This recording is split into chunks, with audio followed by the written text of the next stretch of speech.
Hello, hello, hello, everybody. Hi We're back. all, Hello. We're playing some more D&D. finally back. Woo! All right. First things first, before we do the recap, we have something new to this campaign, but not new to my games. We have our first ominous interlude for the setting. That pertains to last session, and is called A Master to the Master. An intense, coppery-colored aura pulsed about this room, the only light within the darkness it held, vaguely outlining the silhouette of a fairly tall, lean figure, the proportions of their body masked by a thick, fur-lined cloak.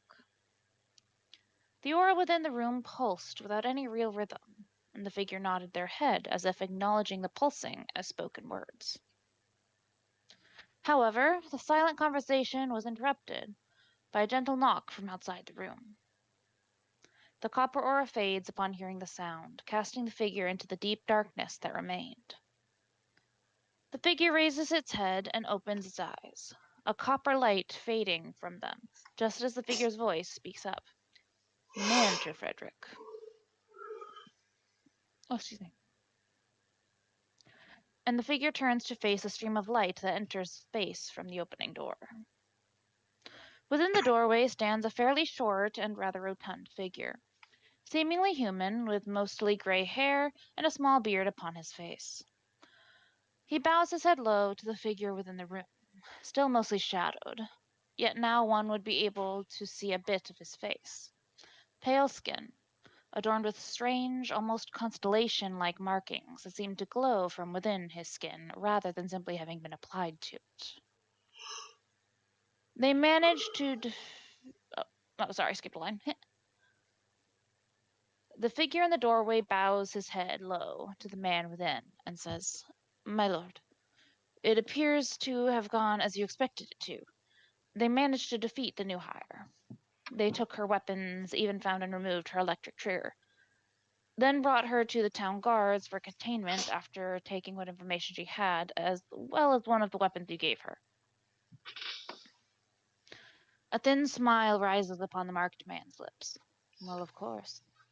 We already knew that would happen. After all, are our master's predictions ever wrong? A faint pulse of copper light glows behind the man briefly, before vanishing again. The man nods with his head still bowed. Oh, but of course not, my lord. But wouldn't it seem to be ill-advised to allow them access to any information about us? The man chuckles softly at the smaller man's concern, and slowly walks over to him, placing a finger upon the man's chin and to raise his head up to look at him. You needn't worry about that, Frederick. They only learned what I wanted them to, nothing more. Giving them something to chase will help us in the long run. The rotund man looks up at the taller man and nods slightly. Of course, Lord D. D smiles and moves the hand from Frederick's chin and pats his shoulder. That's a good man. Tell me, have we found the locations of any of the remaining cards? Frederick swallows somewhat nervously. Not yet, sir. The remaining tarot seem to be rather tight-lipped with either the sun or the lovers. We have been unable to locate another as of yet. Dee sighs and nods, walking back further into the dark room. Yes, it seems their resistance to being reversed has even driven them to go out of their way to aid these pitiful heroes. After all, giving their pet dragon such a growth spurt, I hadn't honestly planned on that. The man is silent for a moment, appearing to be thinking. Well, regardless, we will get there eventually. In the meantime, keep seeing what you can find, Frederick. He smiles charmingly at the stouter man. I'm counting on you. Frederick flusters a bit and nods. But of course, Lord D. I will keep looking. He bows to the marked man in the room before leaving and closing the door behind him. D stands in the once again pitch-black room. the charm disappearing from his smile as his eyes glowed copper once more, as he grinned wickedly. The copper aura once again glowing behind him without looking back, Dee asks, "What do you think, my liege?" The aura pulsed in response once again. "Yes, yes, I agree, master. Shall we move to stage 2?" The aura pulsed once more. "As you wish, your majesty." And in order of pictures, we have Frederick,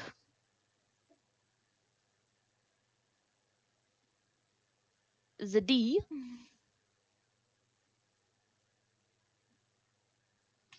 and Evil Eyes.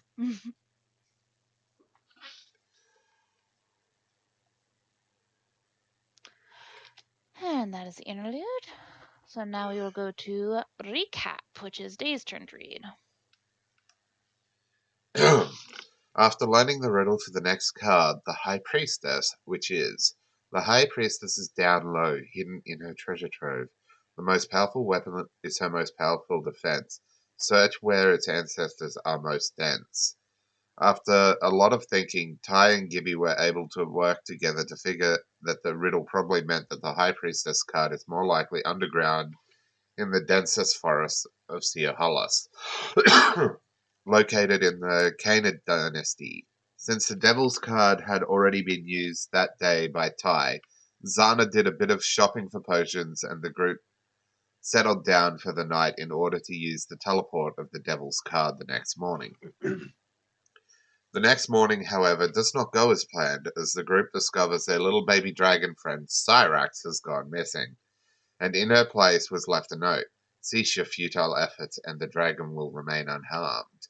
Meet me in the abandoned shack, half day's travel east outside the capital of the Zaludal Empire to turn over your cards and seal your promise to cease.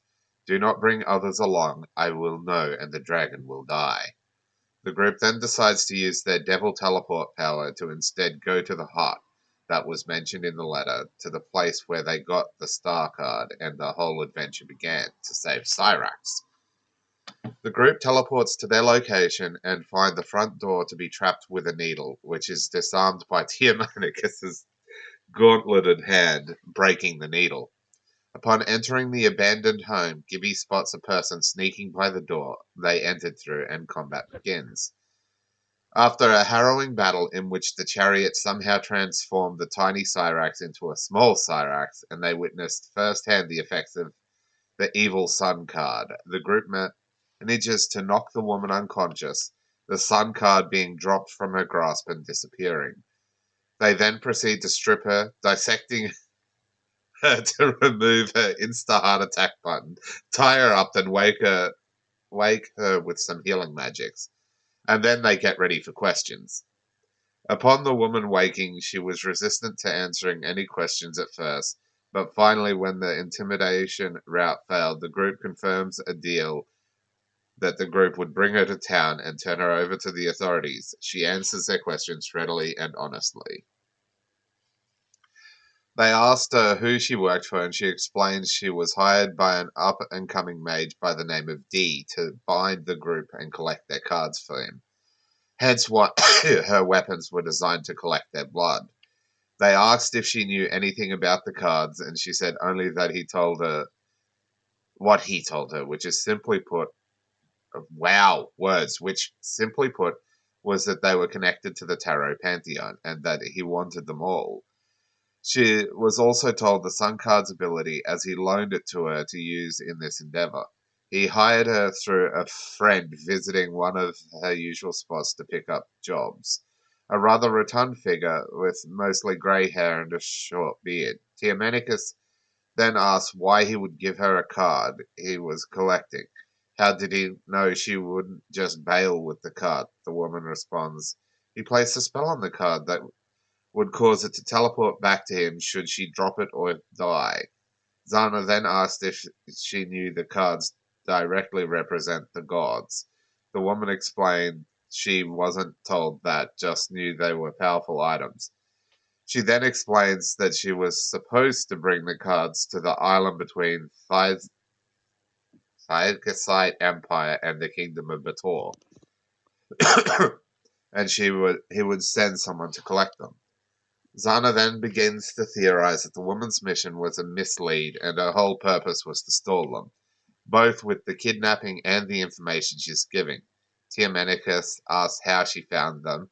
She explains she was given a starting area of the Zuludal Empire and descriptions of them all, and she was able to track them down to the capital of the Zuludal Empire and went from there. Tiamenicus then asks how she knew him, and the woman says she only knows what this D told her about them. The group then gives her a set of Marine's clothes and cart her off to the capital and to the guard tower, where the guards hears their story, takes one of the weapons emptied of blood as evidence, then takes her into custody. The group waits one night, reunited with Cyrax, who is now a tiny dragon again, oddly enough. The next morning, they teleport using the devil to the densest of forests in the Cana. Is that supposed to be Dynasty? Dynasty. Because you Oh okay. yeah, I missed the last Y. Yeah. During this night, Tiamenicus uses a star card to visit the realm of dreams with the star and asks how the enemy could know who he was. The star first explains that he is skilled in divination magic, and the group is not protected from the god's sights, as he is. She then adds, I think you can suspect another reason why. Fuck! Tiamenicus says, punching the ground. The star kneels beside Tiamenicus and takes his hand and comforts him, saying, I know this is too much to ask. I know you feel lost, but I have seen your dreams. I will tell you they are achievable. You just have to have faith and do it as your heart decrees. We will back you as much as we can. Tiamenicus responds, I'm just so tired, so very, very tired. The star responds, I know you are. With hope you'll be able to rest soon. We just need your aid a little longer. So this is what it feels like, Tiamenicus says in regards to the feeling of kindness the star was showing him. The star responds, I am the godness. I am the goddess of kindness, the dreamer. I see people's dreams and try my best if they need help to help them achieve them. I know your life has been incredibly difficult, painful, even up to this point. I just wish I could right these wrongs, but even us gods aren't all powerful. We can rewrite history. We can't rewrite history. Tiamenicus then asked to sleep there in the Stars Realm for the night, and spent a night completely at peace for the first time in a long time. Who is this D? How many tricks does he have up his sleeve to get in the group's way as they get in his? Will the group be able to recover and figure out how to unreverse the tarot cards he has and will have taken? What is Tiamenicus not telling the group? And lastly, Cyrax, what the hell just happened to you? Hey, don't worry. Zana will figure. No, Zana won't figure this out. Artist will figure this out. Speaking of, you have to give me a token for artist for when he's not hiding in her bag.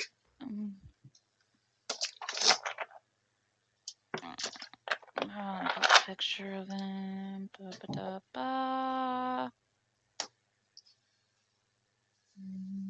Let's see. Tiny.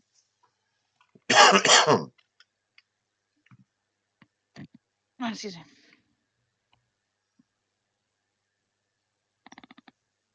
Gotta update my health on the token too. Anyone who's not at full health will be at full health.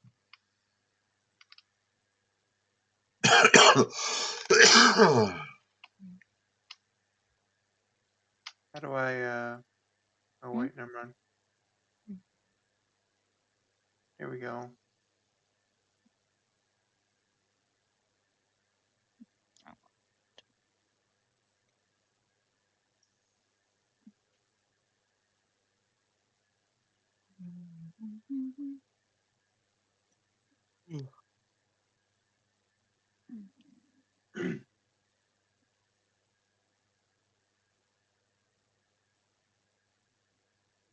They should have control. Why the fuck is there a stick bug? That's not a stick bug. See you in a sec.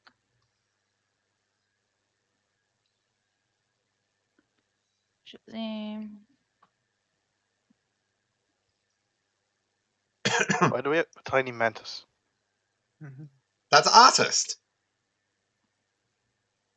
That No, that's a is mantis. AR7157. Sana's new It's my identity card. homunculus. What?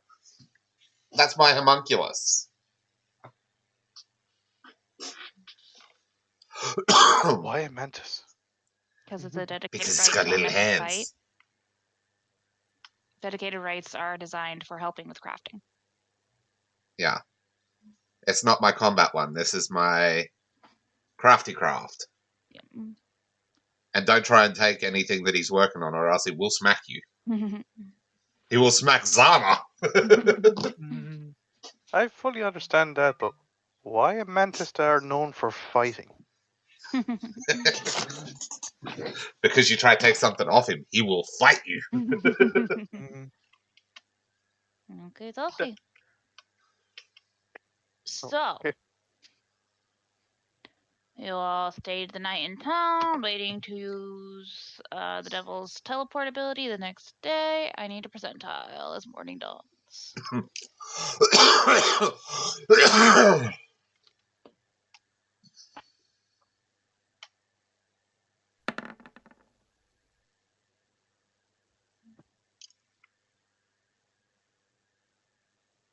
Okay, what we got? 88. I'm gonna mute because someone just got home. Dogs can go nuts. There. Mm.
Okay. Back. Welcome back. Okay, so 58. The weather is very, very, very nice. It's sunny. It's pretty warm with a nice breeze. Yeah, nice day. So you all get up and I assume meet at the dining area of the inn you're staying at. Uh-huh. Where are you going?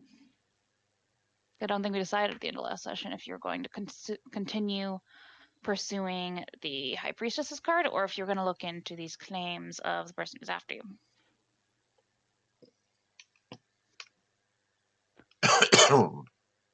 Mhm. Honestly, I feel like we have to investigate. But that's just my opinion.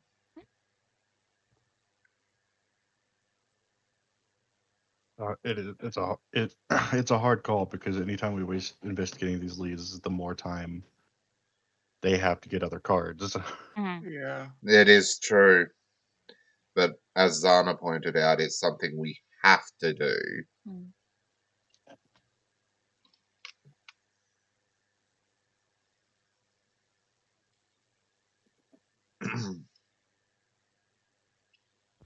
I think focusing on our cards are the best bet. Mm-hmm. Yeah. At least getting the next one as soon as we can probably be the best Yeah. idea. And then if we Look into where they're supposed to meet after. Mhm. We shouldn't have to worry about him because if he's busy investigating us, that leaves less time for him to search. If we're too busy trying to search for him, it's less time for us searching for the cards. If we're searching for the cards, he'll eventually find us. It's a win-win scenario. Then loose definition of when, depending on how powerful he is when he finds you. This is basically Tom Addis speaking in Garth, by the way. Yeah, That was all. I figured. Yeah. I figured.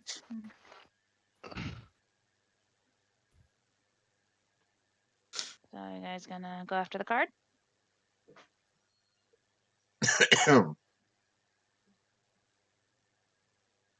Crickets. Who even has it? That's what? The card. The devil card? Oh, is that the one? Okay, I can remember. You're going after the high priestess right now. I was asked. That's why I was confused. You don't have it yet. You're looking for it. The devil card's the one that lets you teleport.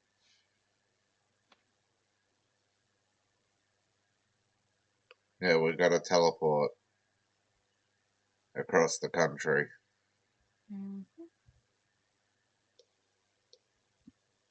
All right, the cards ain't gonna find themselves.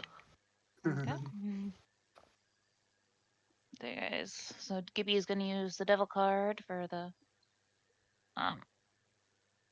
teleportation to the Canid forests. Mm-hmm. Okie dokie. I said I'm pulling up the map. There it is.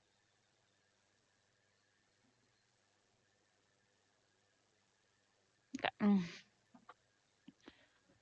So you activate the card, honing in on general area because you can't exactly point exactly where in the Canid Dynasty just from the ping you're getting because it's more just like this direction. We kind of teleport yourselves into the midst of the forest of the Canid Dynasty. And it's a very dense forest. There's a lot of trees, a lot of underbrush. Seems pretty much uninhabited by like civilization. And you follow the ping in the direction of like southwest of where you ended up.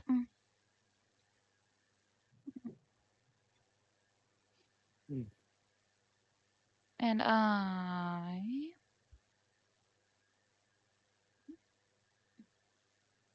need someone to roll a d4. Oh wait, first. Will saves.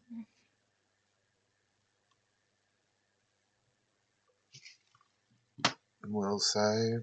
Mm-hmm.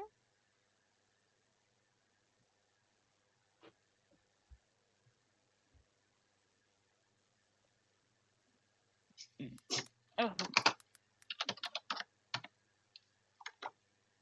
Will save. 6.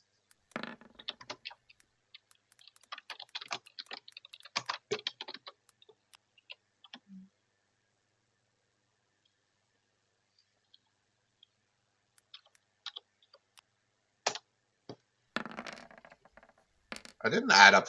Why did it roll D4s? what? Why is there D4s on the screen?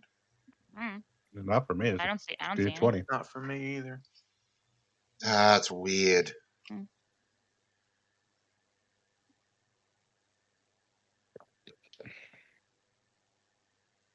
Okay.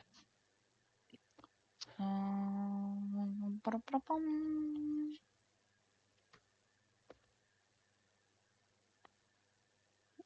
Okay. Don't forget to roll for Spencer. Mm-hmm. The only one that doesn't have to roll is artist. Yep. Because he's immune to it. Mhm. Unwavering loyalty. Gotta love that.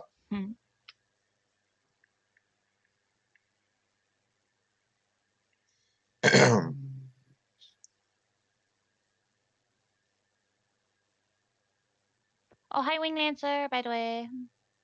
Hello.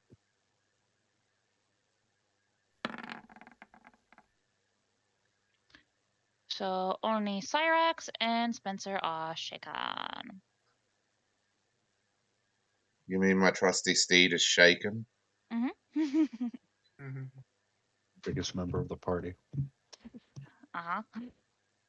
Also including his health bar. My God. Well, the health bar is just adjacent to the size of the token. Oh. I think he does have like either He the does have the most or most second health, most. but yeah, he has the highest health out of the group, but it's only that big because his token's that big. Okie dokie. They start going in that direction, and now I need Now you need What? what? a D4. I forgot. What is Spencer again?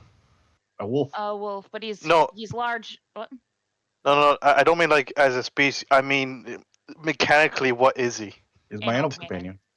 Okay. No, Because druid he's a animal druid. because they get stronger as you level up. Okay, that makes. That's how I was trying to figure out.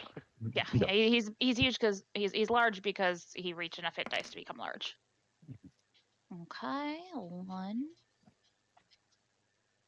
Which circle are you again? There's no circles in 3.5. Oh. Yeah. Druids are just circles. Druids. It's been so long since I played 3.5. I completely I know. forgot how this game works. It's okay. It's been a while. Yeah, it have. Okay. So yeah, traveling along and this beautiful day, and I need everyone to make a listen check. Like I was even thinking, how's he much more help me? I'm a fighter. Then realized, wait, hold on a second. I'm not a fighter. Completely wrong game. Is that spot and listen checks? Yep. Oh, you want spot as well, do you? No, sorry, not spot. Just listen.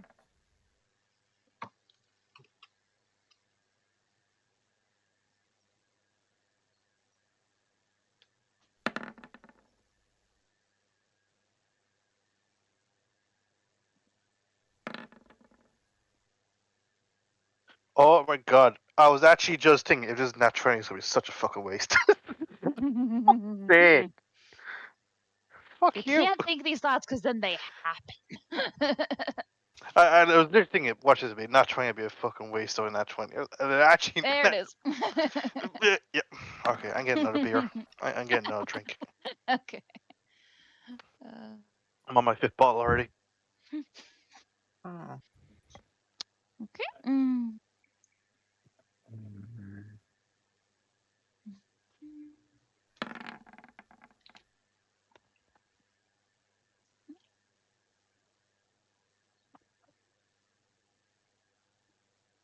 And everybody.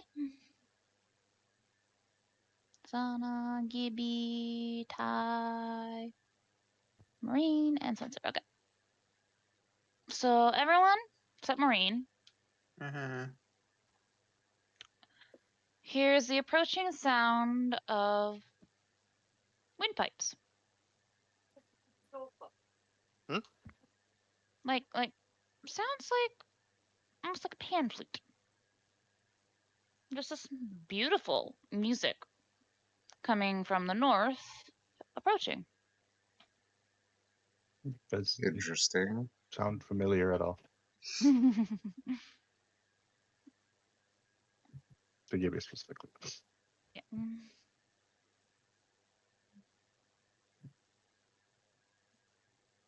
Does it? What?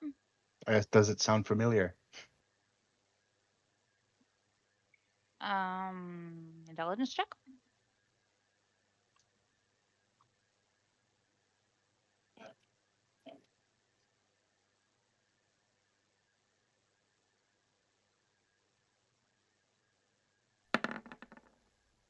Fuck you, dice.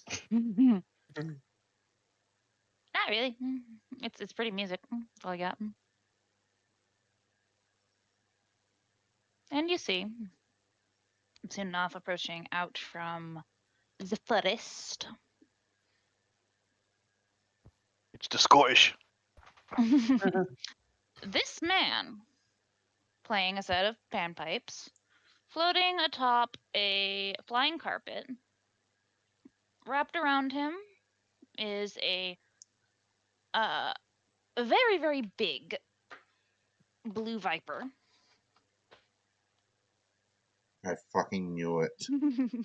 I was gonna say, what's next? A big blue genie. No, just a snake. Hey, you wish this guy was a blue genie. And I'll post a picture of the snake in the Discord for you. So it's I've got it wrapped around him sharing like a direct screen, scarf. so I can't share the Oh, that's right. I'll put it in the thing then. because I'm missing screens. I can't thing properly. Yeah, just put beside the card and then just frame it and then delete it after. Yeah, I just have to upload it to the Roll20 to do that. The hell?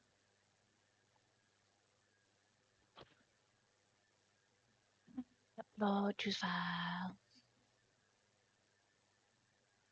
So is the snake wrapped around him like a scarf? No, it's kind of like just coiled around him on the carpet. It's a very big snake. He's a very big snake. It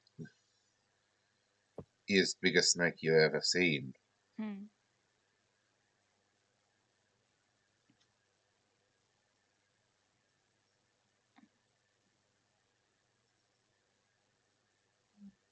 Okay. Coiled up like it's about to eat him, or coiled up like it's about to It's coiled protect around him? him very passively. That is the snake, and that is its size. That is a dean. It's a what? They decided the name. The name of the snake, at least, Yeah, because I didn't think. fine. So that's the size of the snake that's coiled around him on his very big flying carpet.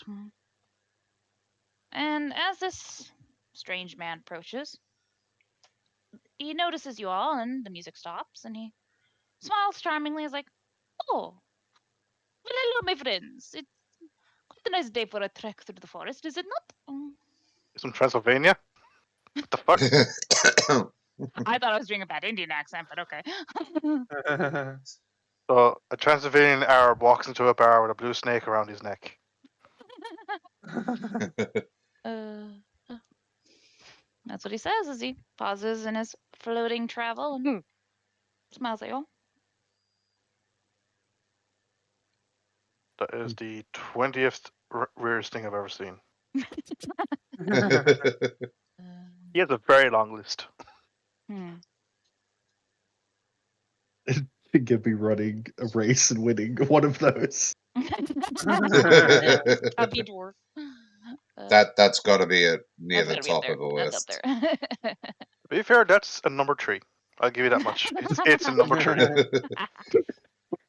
That's funny. The amount of buffs that Zana gives out. Anyone say anything to this friendly-looking stranger? Was just about to. Okay. It's always a nice time to have a walk in the woods. I agree. Other than the walking part, as you can see, I prefer to float. Zana's staring at the carpet. Making grabby hands She at is it. figuring out the mechanics of this carpet. As she like trying to reach out to touch the carpet, like Ty just gave like her wrist a little tiny little smack. He said, like, "No touching." Not touching. And Ty looks up Not to you, man, touching. and says, "Are you just casually wandering the forest, or are you going to a destination?"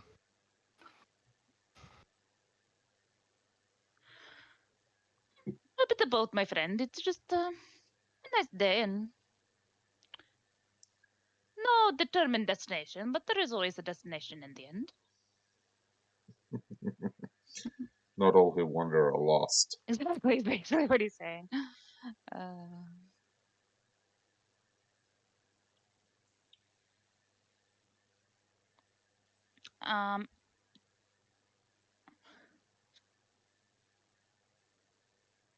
I will note. I'll use this list checks we already rolled.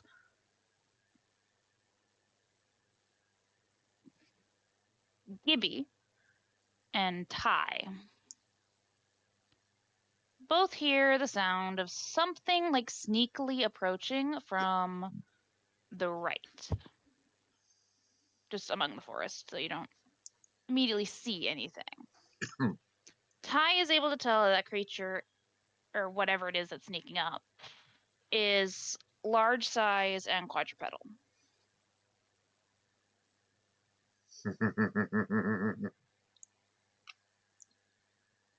Ty, instead of like looking towards the direction, he simply just looks at the man and see what he's doing.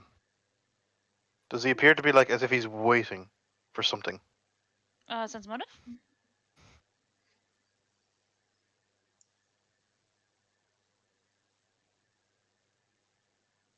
Oh, I'm actually good with that. Also depends on how close you know who is. Spencer will spell them. Yeah, not spell yet. Spencer, you don't want to do it. You don't want to do it, buddy. Okay, what'd you get? You just seem to be casually having a friendly conversation with some passersby. Doesn't seem to be expecting anything.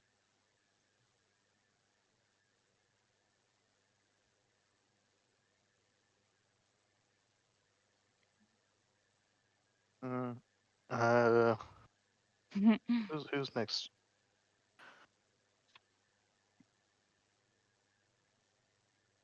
Is it just me and Gibby that heard it? Yeah, just young Gibby.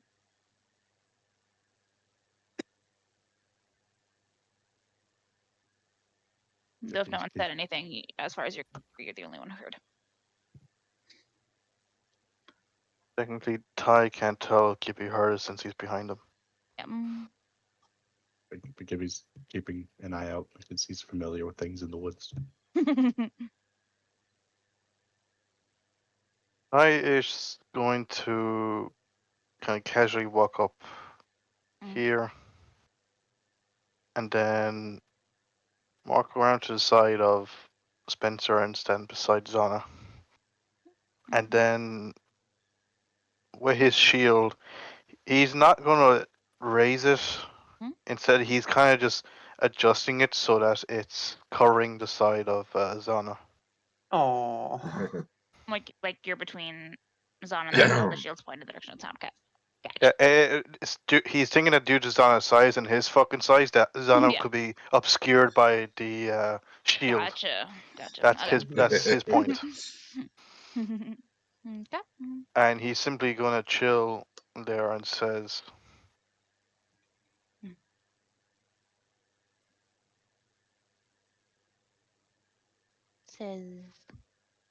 I'm trying to think how to word it.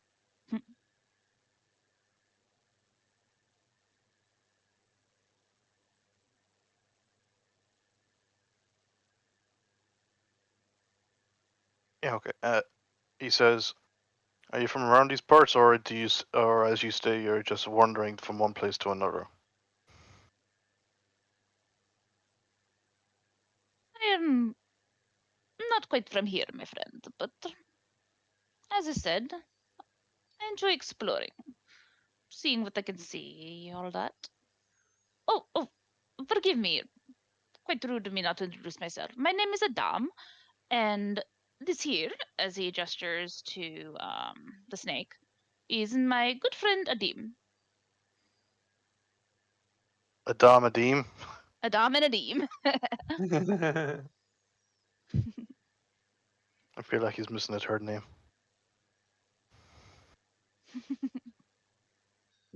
What, Adam? Yeah. Might already have the names of you all.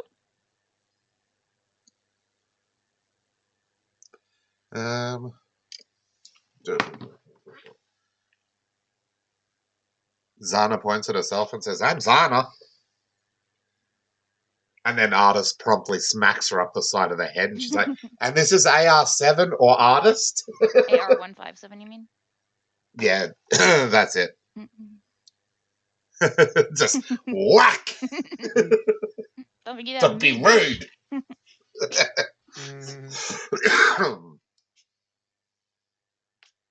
Anyone else introduce themselves? Maureen gestures to herself and says, I'm Maureen.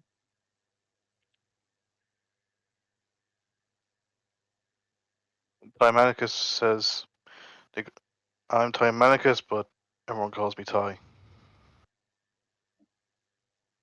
Cyrax pops up. She's now tiny again. So yeah. Pops her head out of her sandbag. Yeah. Well, right now she's kind of lazing on Ty's helmet Oh. in her little throne. And she pops out her head and says in Draconic again, says, "Cyrax." And Zana automatically translates because she's getting used to being a translator. I would imagine her name will probably sound Draconic, but she actually says her name normally. Yeah. It's like Igar Cyrax or something like that. Yeah.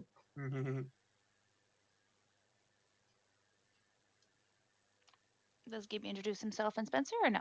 Yes. I am called Gibby, and this is my companion Spencer.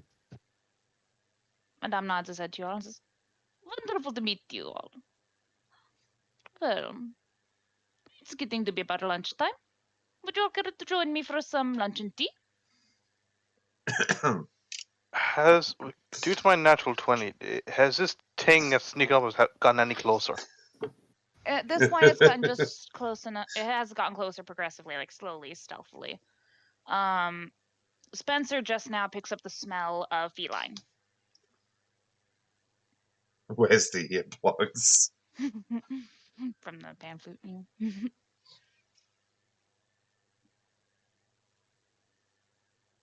It sounded like only one, right? Just one, yeah. Just one large quadrupedal creature.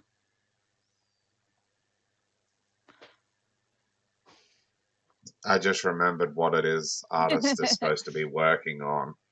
Oh. What? The protection from the negative effects of the tarot cards. That's right. Fuck Even knows how though- much that's going to cost. Even though the star said that she didn't know of any protection from it. Zana's an artificer, she will make it. Fair enough. Or should I say, Artist will make it. Yeah. Zan will design it, artist will make it. Yes. Ty will say, I imagine when we're camping, she's got like a scroll, like a blueprint out, and she's both her and AR are standing there over it, talking back and forth at high speed. What do you think? What do you think? What do you think? What do you think? Just like Yeah. cricket sounds or whatever. Then she goes to make a change, and then you just see his claw lightning fast slap her hand away from it. But Spencer will be tracking the Sound. thing, the sound of and direction of the thing with his ears. Does Spencer do anything? That was Spencer. You said Gibby, I think. I thought I said Spencer. Yeah.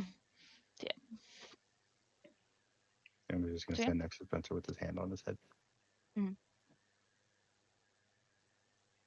Does anyone want to have lunch with the Dom, as he asked? Ty says, Why not? we appreciate the offer, but we're quite on schedule. What kind of schedule, my friends?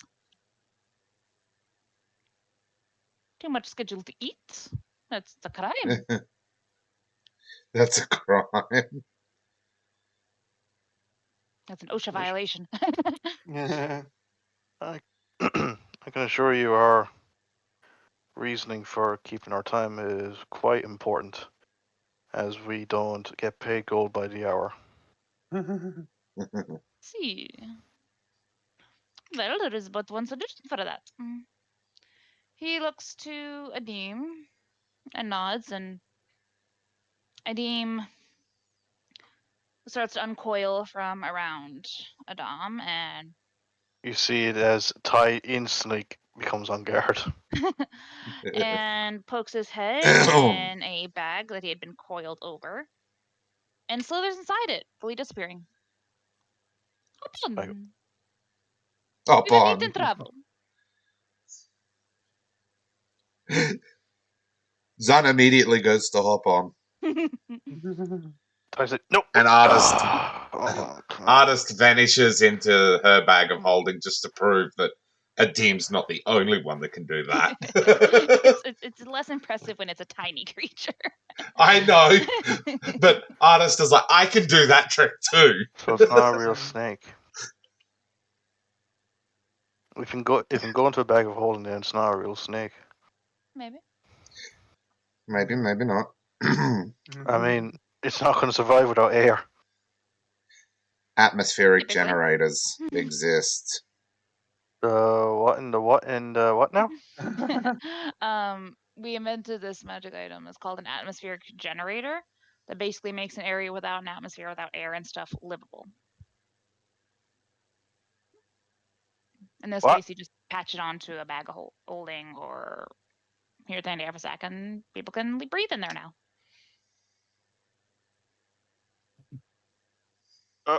Okay. They actually do exist in the base game for 5th edition.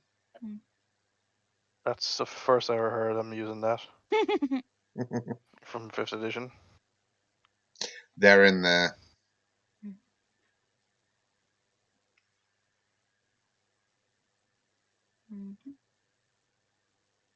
So does everyone hop on the carpet?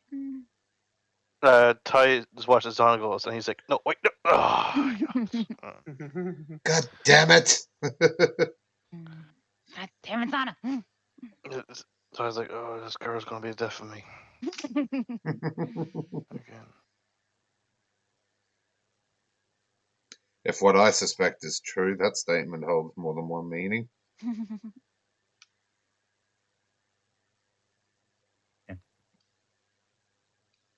What are Marie and Gibby doing? Silent ones. Gibby Maureen will will just climb on. Gibby will shrug and climb on. Spencer will hop on. Ty will walk alongside because he's not exactly light. As everyone hops on but Ty, Adam looks over and smiles at Ty and says,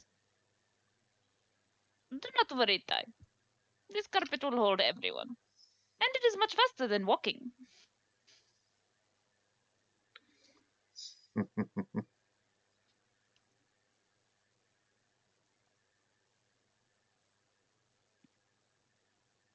I rather enjoy the walk when I can. Well, you can. What does that mean? And don't worry about it. Don't worry about it. Adam quirks an eyebrow but continues smiling and says, "Very well. Let us go." And as the carpet starts moving at Ty's speed, Adam reaches into another bag and starts pulling out first a steaming pot of tea that smells of mint, and starts pulling out some ingredients for like fresh ingredients, like fresh meats, eggs, stuff like that. And he creates a fire just floating in the air ahead of you all and starts cooking as you travel on a Wow. flying carpet. Zana is staring at the fire now.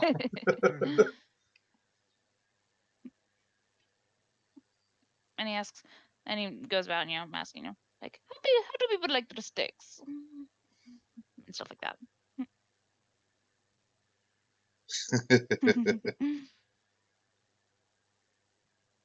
Red meat? You get a big toothy grin from Zana with that. Because goblins be having pointy teeth. I don't know, are goblins considered carnivores or omnivores? I feel like they're facultative omnivores at best, because all the pictures you see, they have carnivorous teeth. Yeah, probably facultative. I think I'm also familiar with them eating mushrooms, so True. Okay, so they could be an omnivore just with the preference for meat? Maybe. Which creature? Zana will say, Goblins. what's that? Golems. Goblins. As far as I'm aware. Zana's a half goblin, half gnome, so Well, she likes her meat rare. 5e goblins are omnivores. Yeah, it's just all the pictures you see of them show they have complete carnivorous teeth. They don't have like omnivorous teeth. Yeah. It's but try to remember as well. Most gums are originally from the Feywild. Lots of plants, lots of mushrooms, so that makes sense. Okie dokie. So Adam starts cooking everyone up some steak, some potatoes, and lots of good stuff. Some Pours out taters. everyone some tea and says, "So where are we heading, my friends? Adam will take Where are we heading? We don't know. In that direction. you."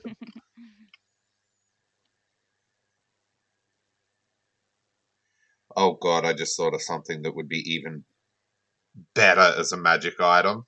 Hmm? A tracker. Oh, for the cards. Yes. Because locate item is a spell. Hmm. All it'd take is to maximize the effect of that. To the point that it affects relics, the artifacts, whichever ones are. Locate item does locate relics. It locates everything, but you have to know what the item is. I'm pretty sure it doesn't affect artifacts because artifacts are like god tier stuff. It's like trying to counter a god's spell or whatever. It'd only work on the card that we're actively able to sense. Yeah. But you're just like Yeah, in that I don't know. direction. I guess that's all we can say, really. I see. Very well. So what are you all doing out with this schedule of yours? Hmm. With this schedule of yours. Well, Ty's not on the carpet, so he's not answering. You can hear him and he can hear you right next to it. Well, it still stands. Let's dance. No, don't dance with Adam. You He will said the lose. point still stands. Oh, it sounded like he said let's dance.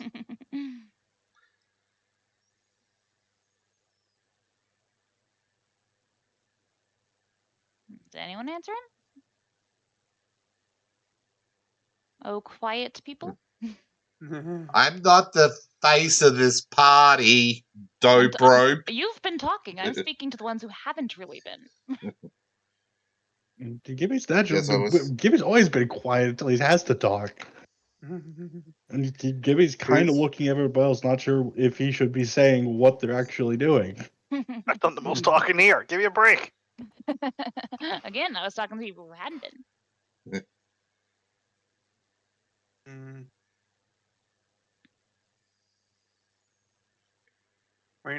Maureen's too busy drooling at the food.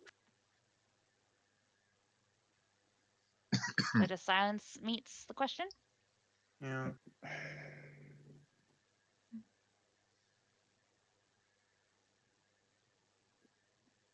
We're searching for something important within these woods. Oh, quest. Queast. Quite interesting.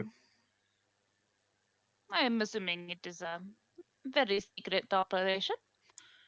So Adam will not ask what it is, but I wish you luck in finding it. Finding it like he knows already what we're here for.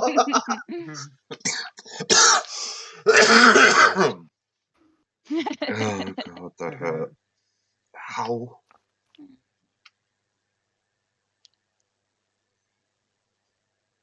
And soon enough, the food is ready and he dishes it out to everyone.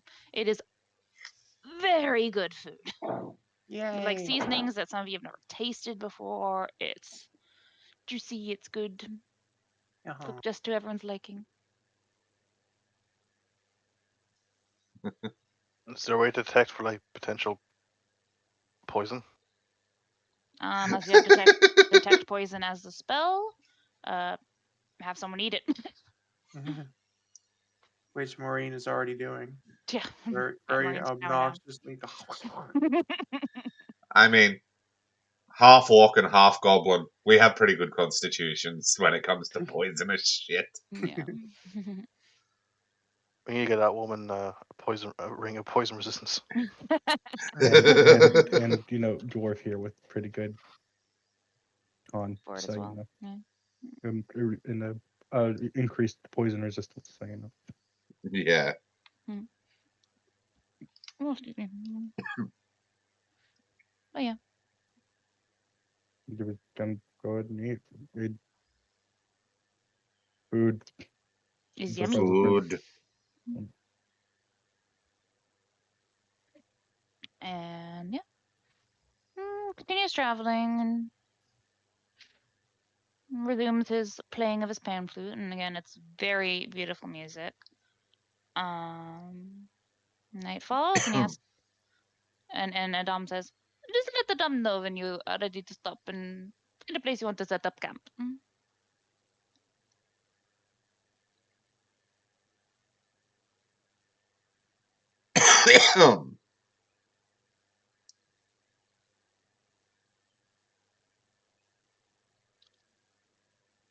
Is there like a Hmm? an area like it's close to like a mountain or like even a wall or something like Oh. even like a flat wall surface to one side, a mountain or a like Basically, a barrier. yeah. Let me look at the map. I don't think there is in this area. But the yeah, there's no like really solid like inclines of any sort in this area. It's mostly just like small hills and forests and plains up to the north. But in the area you're in, it's just trees.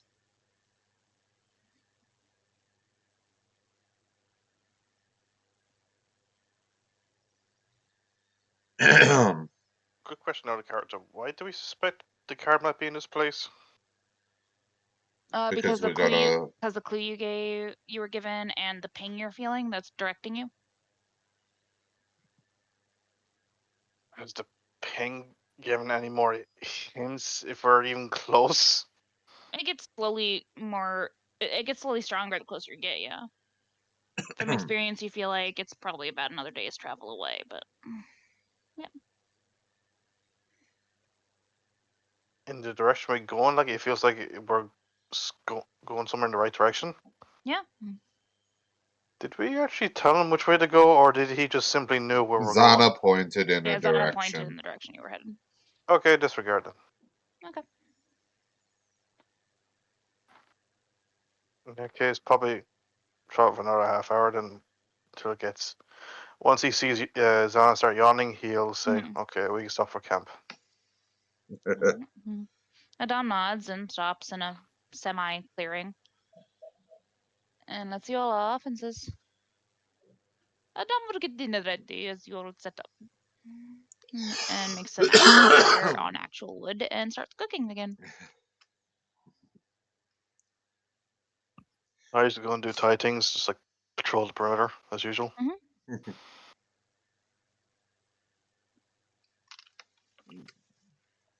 And Zana's doing Zana things of, you know, making plans to craft a new magic item. Okay. What about Maureen and Gibby? She'll just be drooling over the food again. Got a foodie. Yeah. Well, given she keeps pulling snacks out of nowhere, this makes sense. We still don't know where her snacks are coming from. Zana's gonna have to study Maureen to figure out how the hell she keeps getting her hands on snacks. Opens her bag of holding, is just a fucking bag full of food. Yep.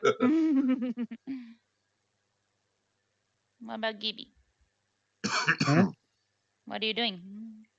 I guess we're setting up camp, right? Yeah.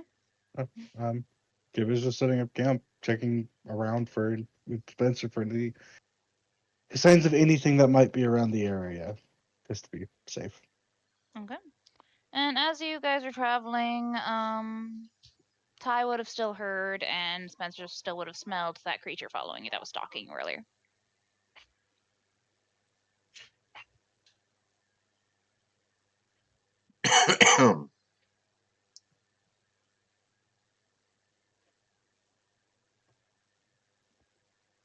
And as camp is being set up, and patrols are being done, all that stuff, Adam soon calls everyone over for dinner, and it is once again delicious. It's like a rice and bean dish. It's very, very good.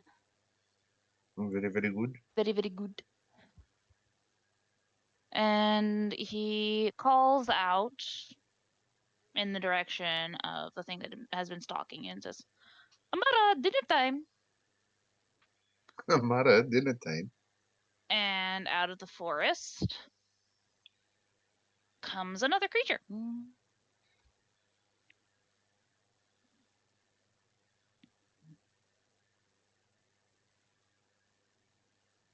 Big old tiger. Looks like a saber tooth mixed with a tiger. Just spiky. Note the spikes down its spine. That is an indicator of a very specific type of sub-creature in D&D. Mm-hmm. Don't fight that thing, whatever you do. Well, it was lucky because I rolled a dice to see would Ty charge at the thing that was sneaking. Yeah, Don't do it. it's Tigress. No, when I first started, he was tempted Oh. to charge it while telling him to keep an eye on him while he dealt with the creature. I rolled for it. Luckily, he decided not to. And this tigress emerges from the forest and goes over and sits beside Adam on his carpet. And he places down a hefty plate of meat, and she starts eating. That's what's Oh. been following us. Oh, you heard her. Apologies if it gave you concern. This is Amara. She is a good friend of mine as She's a good friend of mine. well. I was lucky as well. I was debating when I first heard it, was I going to attack it or not? That would not have ended well for you, my friend. Best not to attack what you don't know what you're fighting. Don't be the first time I heard someone say that to me. And yet here I am still. Sort of, he says. Sort of. Oh, sort of, eh? Anyway, please enjoy.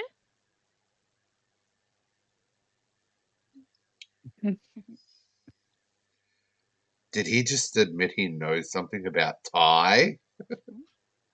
I tell him. Ty is I fucking him right now.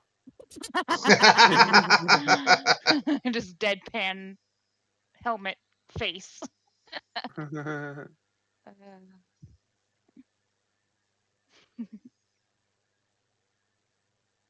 Oh, as everyone's eating, oh, Tom almost forgot to mention, is your group in need of anything, particularly like magic items? I'm a traveling tradesman, as you see, and I carry quite a variety of things. Now he mentions he's a traveling tradesman. Zana can't afford shit at the moment. She's broke. She spent all of her gold again. Oh no, Cyrex has his figurine money. of her dad and on healing potions. Yeah. Cyrex has Mm. Ty's money. Now remember, you're keeping some of it because you need things too. Don't think I have much. How much do I have?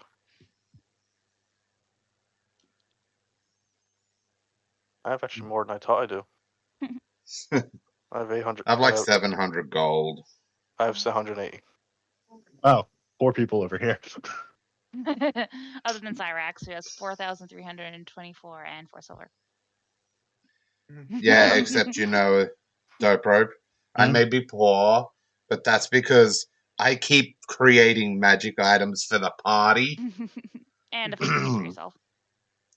Oh yeah, the figurine. That thing was expensive.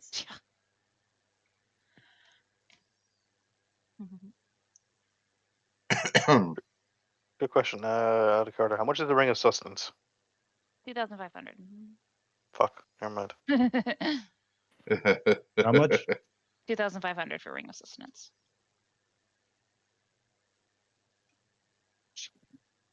I'm in the magic item companion. Give me a second. Maureen, how much do you have? Let me scroll. Squall. Yeah. 2,490. I was so close to Ring of Sustenance. That's funny. Do I not have one? I'm looking for it. I don't know. I'm checking. You know what's funny? I do not.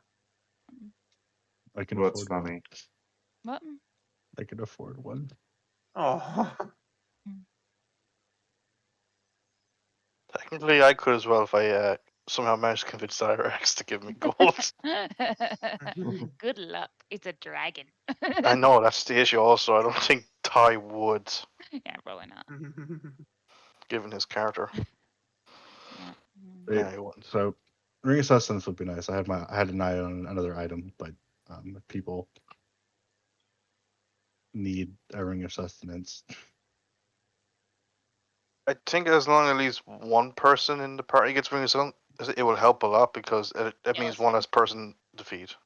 Yeah, and oh no, Maureen doesn't have Ring of Sustenance, but she does have Eternal Rations and an ever filling water skin or whatever it's called. Oh, so that's basically the same thing. Yeah, just No. sort of in the aspect we're thinking of. Ring of Sustenance, you don't have to eat or drink, and you only need 2 hours of sleep instead of the usual 8. Whereas Eternal Rations and Everfull Water Skin is just basically you're covered with food and water each day. Yay. because I had an eye on an item for Gibby, but if we are valuing something else, like the ring of sustenance is more important, then I could get it. So, Yeah. loophole question. If someone, so you said that you get 2 hours of you don't need to eat, drink, and you only need 2 hours of rest to get fully rested, right? Yep. So let's say Gibby had the ring. Mhm. He got his 2 hours of rest. He took off the ring and gave it to someone else. It takes 2 No, weeks. He'd lose the It effects takes of it. it takes 2 weeks to attune to the item for it to work. Oh, I thought it was only a week. No, it's 2 weeks, I think. Fuck, Yeah, it takes losing so the long to attune to an item. What the hell? So you can loophole that shit. That's precisely why they did it that way. Yep. You know what? That's a valid point. So people like you can't break the game. But yeah. Catches. No, only a week. I was just 1 week ago, but still, It's it's only 10 a week. days. And you can't take it off without having to reattune to it. Yep. Start all Yep. over. So, the item I'm looking at Mhm. is the hold on, pull 'em back up. Jesus, so much scrolling. Braces of Entangling Blast, which if I cast a damaging spell, it only does half damage, but it entangles them for 1d3 rounds and deals Cool. 1 point of damage per round. Cool. Or I could get the ring, or something else, up to 2,800. Okay. See, the only reason I want the ring is because it actually, it's actually the only magic item I really need for Ty, because it's the only magic item I can think of that actually fits his character. Hmm. And to a degree, his backstory Yeah. is the main reason I wanted to get him a ring, and also the fact that he's literally a walking tank at full power. Yeah. Oh, I keep forgetting that I have a major bloodline as Zana. Yep. Like, bear in I mind, gotta like, add Ty is the that. only one in this group that doesn't need to take off his armor, so he's always fully geared in the middle of combat, and have an AC of 25. Yeah. So that's why I'm thinking like it just makes sense for Ty to have it, or sorry, get one. Um, That guy's not giving Cyrex money. as we're trying to talk for like 5 minutes now. As you guys are in the middle of like thinking over if you need anything, and counting your funds and all that stuff, Adam, Amara, and Spencer all lift their heads and look to the side. And I was like, oh, another friend has arrived. What? Oh god, who's arrived now? What was that? Fucking T-Rex?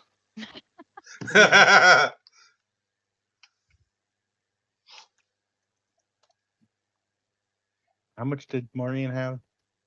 2,490.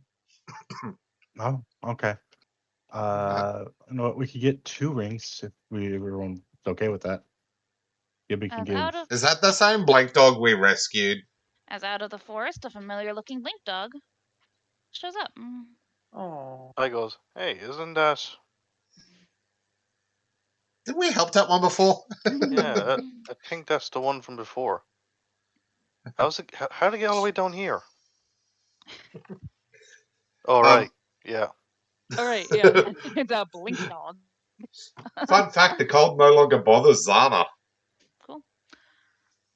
And the blink dog approaches and looks between everyone and dips her head to the group. And she's carrying something in her mouth. A pouch. And Ouch. she Nice. walks up to the nearest person, which would be Ty, and holds it out to him. He kneels down because yeah. Because boy. Before he even takes the pouch, he gives her a little scritch on the head, No. She accepts it. and then he puts his hand underneath the pouch. He says, "What you got here, little one?"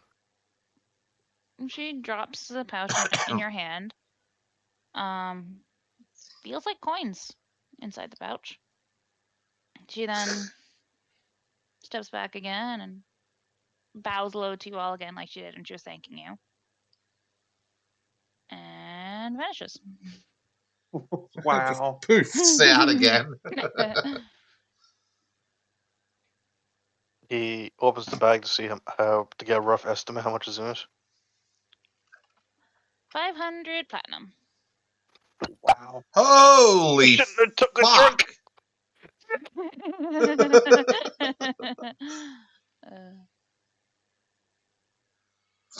I just imagine Ty. I imagine Ty was just taking a drink as he was opening it and just realized how much was in it, and he fucking. 500 platinum, fucking hell.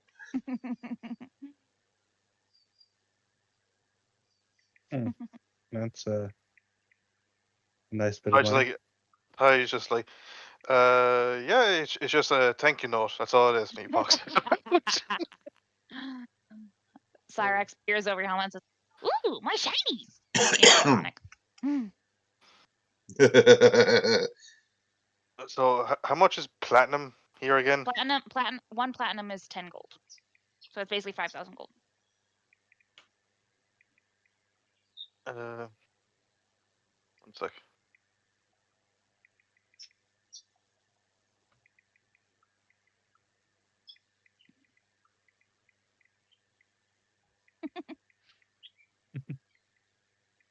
If Ty's gonna speak up about that. Well, what did that one? I mean, Cyrex already blabbed it to Marine and Zana at least, Yeah, because because they can speak Draconic. He says, "Yep, there's 400 platinum in here." Cyrex is still too young to be good at math, so you can get away with that one.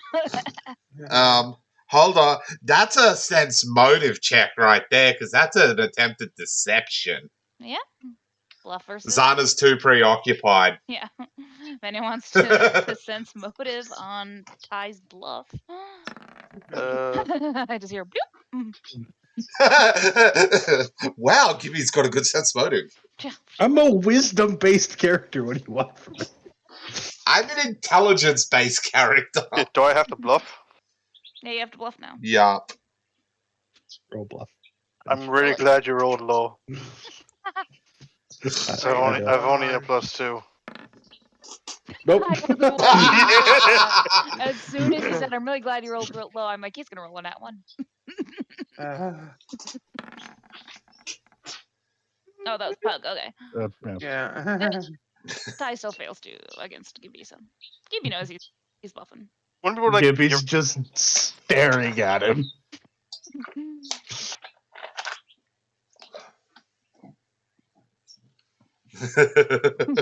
he had. Oh wait, he's already over there. Never mind. He was going to say, "Here's 50 platinum." Shut up. One sec. It's 50 platinum. Shut up. Are you planning on giving 100 to Cyrax? No, he's taken just enough for the ring, and then the rest to Cyrax. Ah, that's fair. So I mean, Zana's completely unaware. I We auto failed that. automatically split the money you guys get 5 ways anyway, because Alex always gets a cut anyway. So yeah, because like It's like, I did the math. everyone's talking about money, and Zana's like, wait, what? Where? What goal? didn't even see the wing dog appear. Like, Yeah, no. I need 1,720, so he was going to take 100 platinum and give the other technically 220 gold to Cyrax. That was his plan, to keep Cyrax happy at least. I mean, it's basically 5,000 gold. Mhm. There's 5 of you, so basically you all can get 1,000 gold. Hey. 1,780. Okay, so I still need a bit more. Shit. Zana would give him the extra. Yeah, if you mention I that mean- you need more, I'm sure Yeah. someone would be nice. Zana hasn't finished planning out the new magic item she's working on. And it's taking some work because, it's defying the wills of the gods. I don't need all 1,000. I only. Oh, let me do the math. He wouldn't take it all. He only take exactly the he needs. 720. So 720. the other 180 or 280 goes to Cyrax. Yeah. Okay. Keep her happy at least. 1,000 for everybody. 1,000 for everything. Yeah. Okay. So 3,000. So I have 1,300. So Marine is now 990 over what she needs. I need a map. Yep. I do not like Of maps. course. Yeah, don't of course. Ty would tell Xander he's getting 280 to Cyrex to keep her happy. Okay, so how much do I add to mine? 1,000. 1 sec. 1,000 to yours. Gold or just in general? Gold. Gold.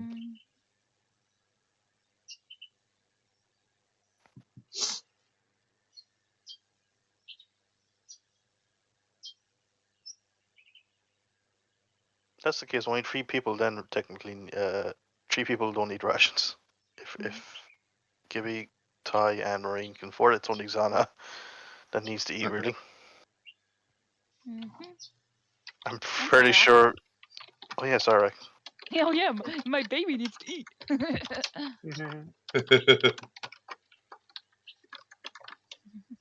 I have a feeling Xana has no issue with eating all the food. I mean, honestly, if we were to get 3 rings, I would recommend giving the 3rd ring to Zana because Maureen just enjoys eating anyway.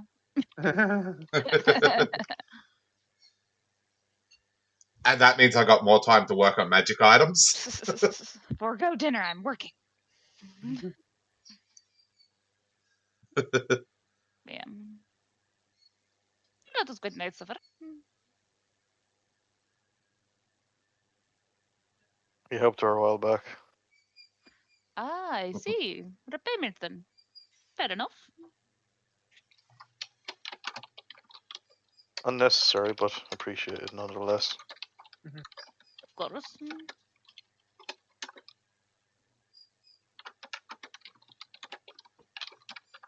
Where is we? He looks to the the vendor and says, "You wouldn't happen to have any a ring of sustenance, would you?" Oh, Madame has plenty of those. How many do you want? How many do you want? Well, I'm only buying for myself at the moment, so just the one. One ring of sustenance will cost you 2,750. Bastard, I knew it. You're not in a Remember, town. we're in the middle of You are in the nowhere. middle of nowhere. There's no competition.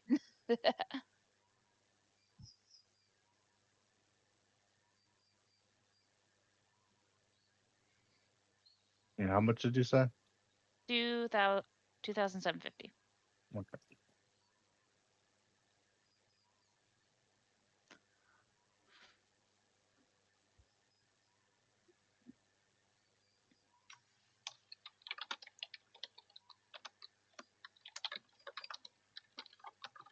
Had to haggle for 250. You can try haggling, yeah. I mean, 2,500.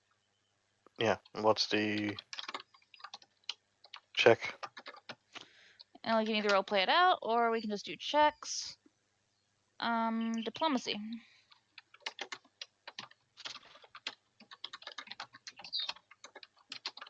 Fuck. Yeah, I'm sure a tie is not good diplomacy.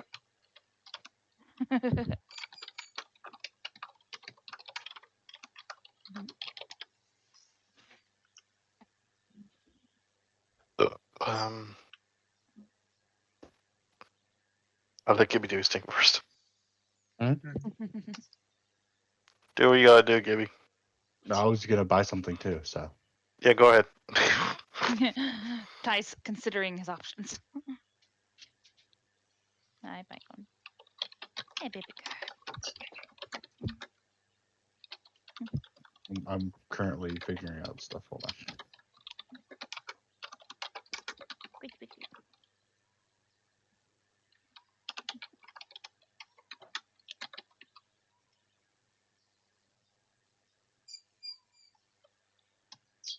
That's a match.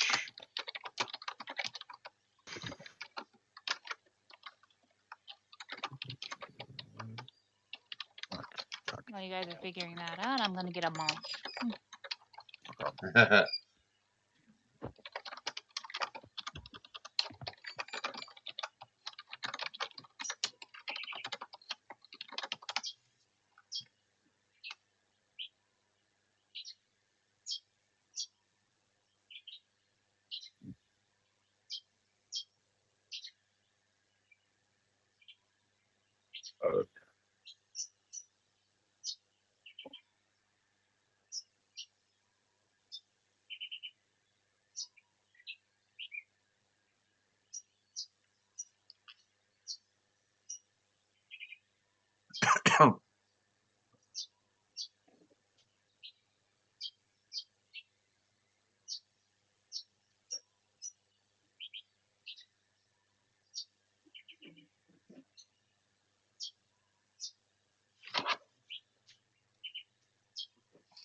But Welcome back. have we decided what we're doing? I'm still looking at items. I'm trying to figure out a second item. Hold on. For you, these cookies are chocolate. Chocolate is bad for dogs.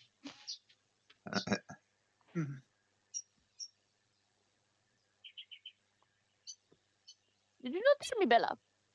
Chocolate is bad for dogs. Oh,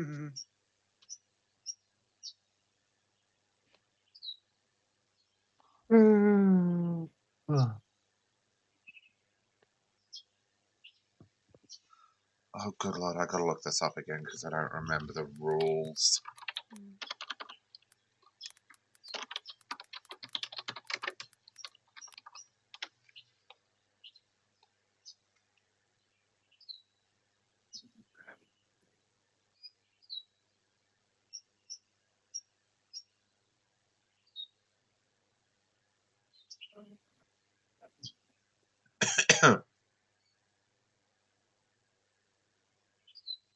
I know the two items I want. Right, what are they? The healing belt and ring of sustenance. How much is healing belt? 750.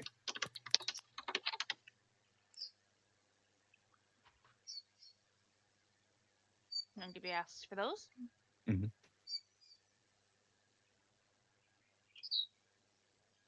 Mhm.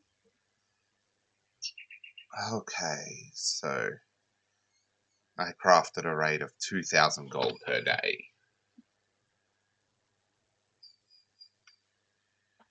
I'm just happy about those items. It will cost you 3,550.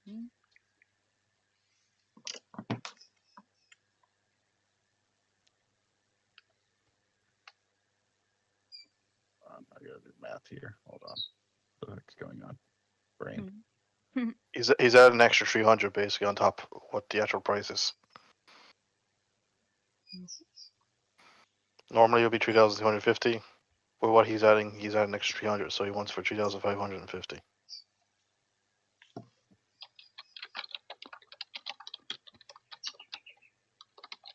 Mm, Average price would have been 3,250.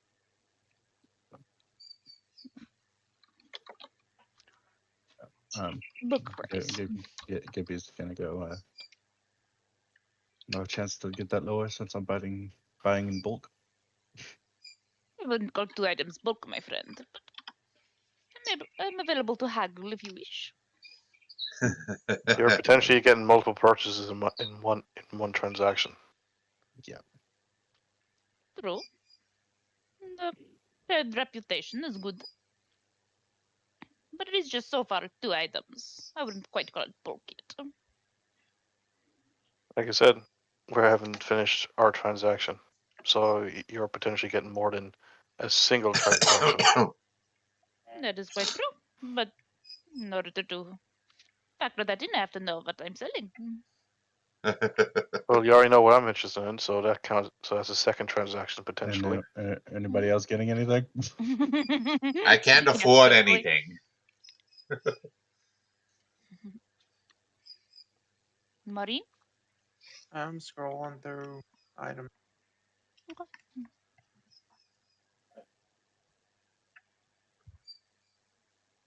I don't think so. I'm good. You don't want a ring of sustenance? Well, I've already, they You've said, already got the eternal rations and stuff, so. yeah. And plus, he's a party anyway. I can't afford the item I want to craft. Oh, To guarantee immunities against any status effect for the entire party Mhm. would be 50,000 gold. Wow. I mean, it'd take me 25 days to craft it. As Gibby is looking around asking and looks to Maureen, Oh, not and days. I still thinking, Adam glances down at Maureen's Master of Monk wraps and at her Master of Crossbow and says, Madame also offers enchantments on items that you already have, if that is more up your alley. do I have masterwork monk wraps? Yeah, I don't think got written down, but you do. Oh. And Zana's like, I can do that! Very true, little artificer. Madame can do it quicker, though. And more permanent. Yeah, he just cast 2 spells simultaneously to do it.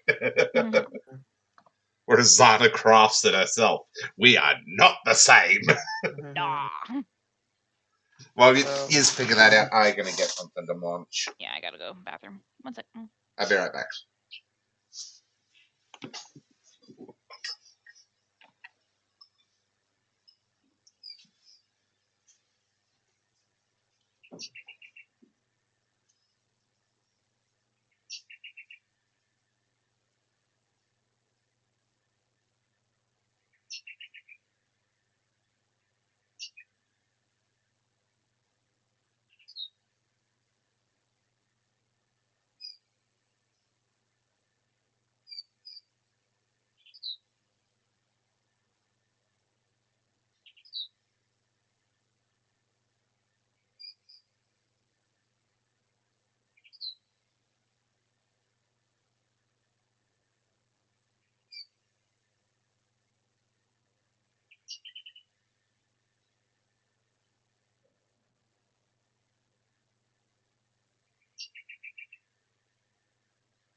Oh, excuse me. Back.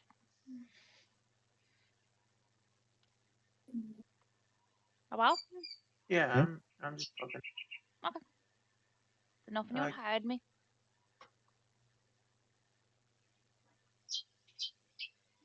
so would he? So I would probably pick from this list at the bottom of my character sheet, the monk wrap enchantment or whatever. What? Yeah, like when Oh, we. the wish list thing. The wish list thing. Gotcha. Yeah, You can. Yeah, it would make it a quicker read. yeah, Those are all potentials that you thought were interesting. yeah. Definition.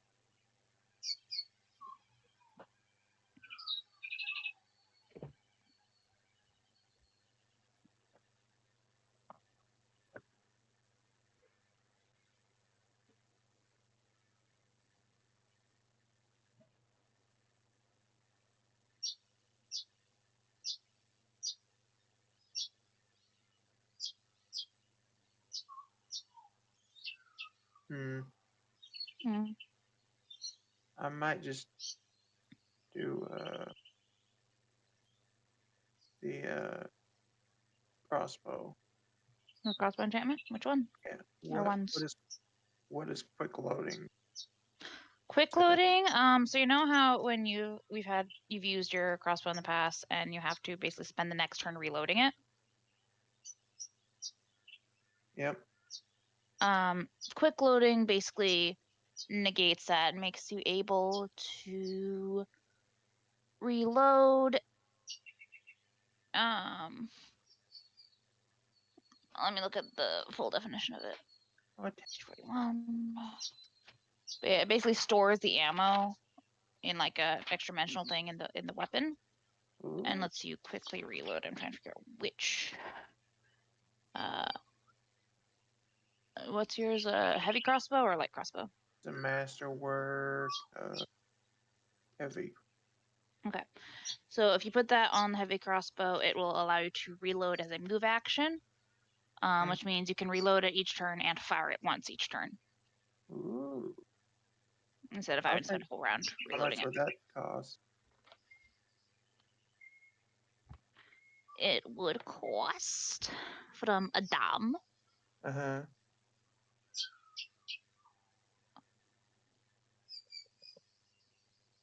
+1 enchantment. It would cost you 2150. Okay, I'll take it. Okay. Wait for Day to get back so you can So figure out.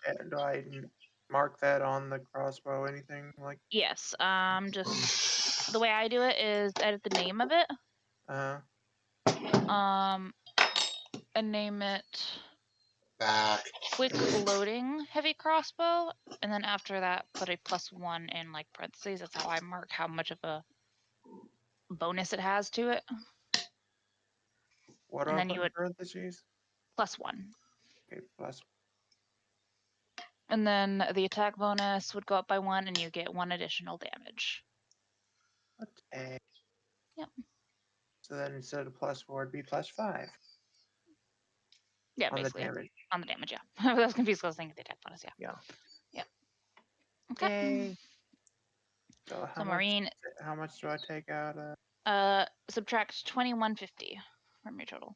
Let me calculate. Calculate.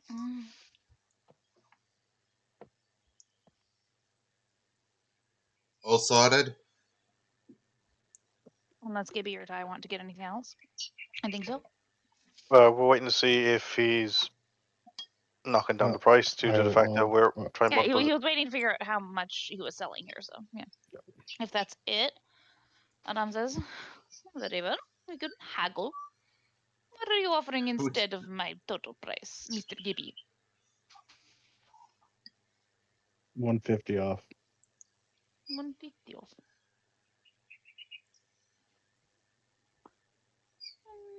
I can't remember what I said. It was 3551?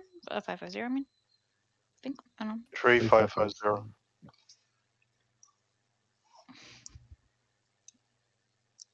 No nods. I see. That is a bit too close to regular price, and To a regular price. these are a bit special. Not only because you're finding them in the middle of the woods, but I put a lot of work into these items. They're quite well crafted, as you can see. I mean, the rings are the engravings. And the healing belt's quite stylish. But you did say you have a lot of them, though. So it's not like you're short supply. Yes, it still took much effort to make. It's about the craftsmanship, not about the quantity. Then why do you have so many? That was a lot of time on your hands. Azana's like, I could knock out a ring of sustenance in like a day. This is what she's thinking. She didn't say this. She's not going to step on a fellow crafter's foots. That's just rude. You don't do that. You still make 150 gold profit off me. Like, come on now. But instead, take off 50. I think that's fair for your order. Getting the ring or the belt for normal price. Oh, did Adam notice the scarab that's on Ty's chest? Do you ask? No, I was just curious if he noticed, considering how fucking magical it is.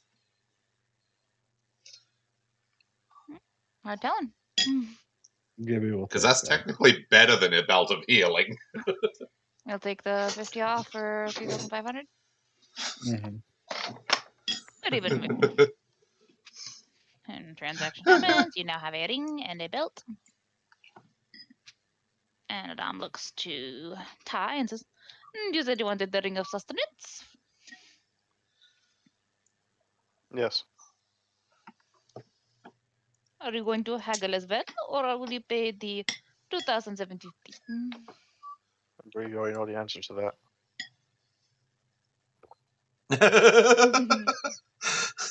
Don't piss off Adam, whatever you do.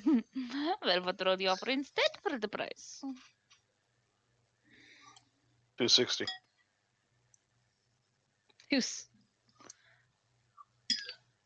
I think. Do you mean 2,600? Yes. Like 260 is a steep drop, but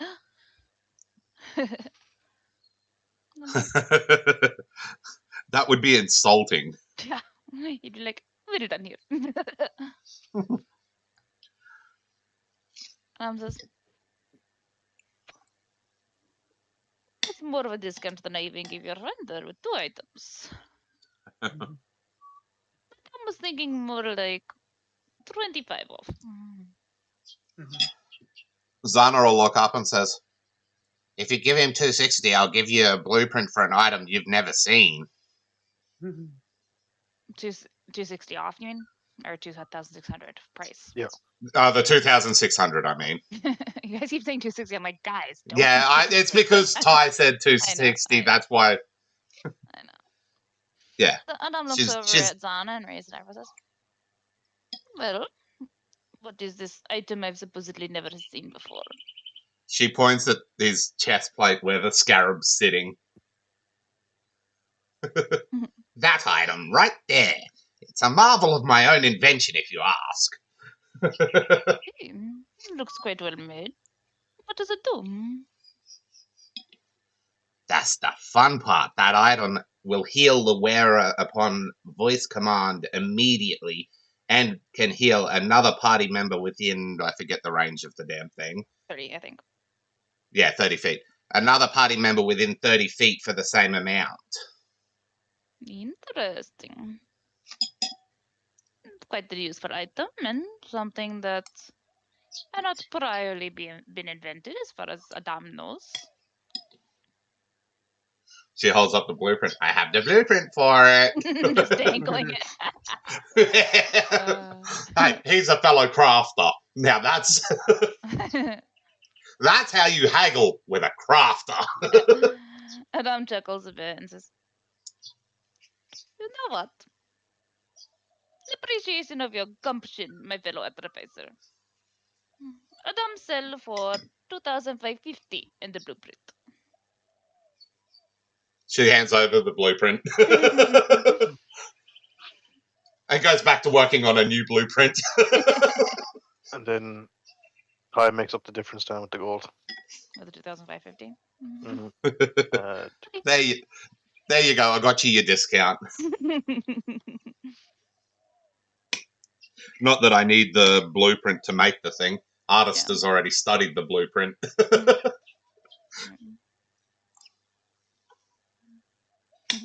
Adam nods to Ty and thank you for your business. Now, Miss Monk, you said you wanted an enchantment on your crossbow. That's right. All right. That would be. What did I say? 2,150 or 100? What did I say? I think it was 2,150. I said. Yeah. Yeah, I think it was. It'll be 2,150, and I will need the crossbow, of course. Marine gives him his money and hands over the crossbow. All right. One quick loading enchantment coming up. And he sets the crossbow on his lap and rests his hands on The top moment of he it does, Zana stops working on her blueprint. to watch. Yep, she's seeing how he enchants things so quickly. I can no longer enter my character sheet. You mean to edit it or open it? Edit it. Have you tried closing Obsidian Portal and opening it again? I can edit it, but all it does is just change it. I can change the name. I can do. There's a button at the top of the yeah. page. Show Advanced advanced fields. Yeah. You want that checked. Yeah, they changed it for some dumb reason. Oh, for fuck's sake. Yeah. So Dom takes the crossbow, sets it in his lap, and he always sits cross-legged. So he sets it in his crisscross applesauce lap, and rests his hands over it, and his hands begin to glow. And he closes his eyes and just silent and still for a while. And after a moment, he starts humming a soft little tune as the glowing from his hand starts to seep into, the crossbow. And 5 minutes later, glowing stops. He opens his eyes, picks up the crossbow, and hands it back to Marine. Very good, my friend. Marine looks it over and says thanks. And then And starts back. Zana's like, where's the craft work? Where's the artistry? There's nothing. Adam looks to Marine first and says, to store the ammunition in it, you simply press the bolts to the bottom of the crossbow, and they will vanish into the hold of it and come out when you need them. And does Anna say that where's the craftsmanship thing? Yes, but it's like soft, like she's bewildered at what he just did. Adam chuckles and looks over to Zana at her little muttered, "What the fuck?" And he chuckles and says, "Artistry is not reserved for just the physical, my friend."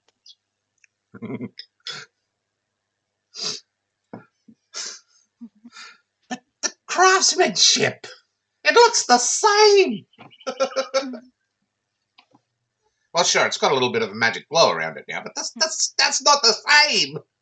If you want customization, then it would cost more, my friend.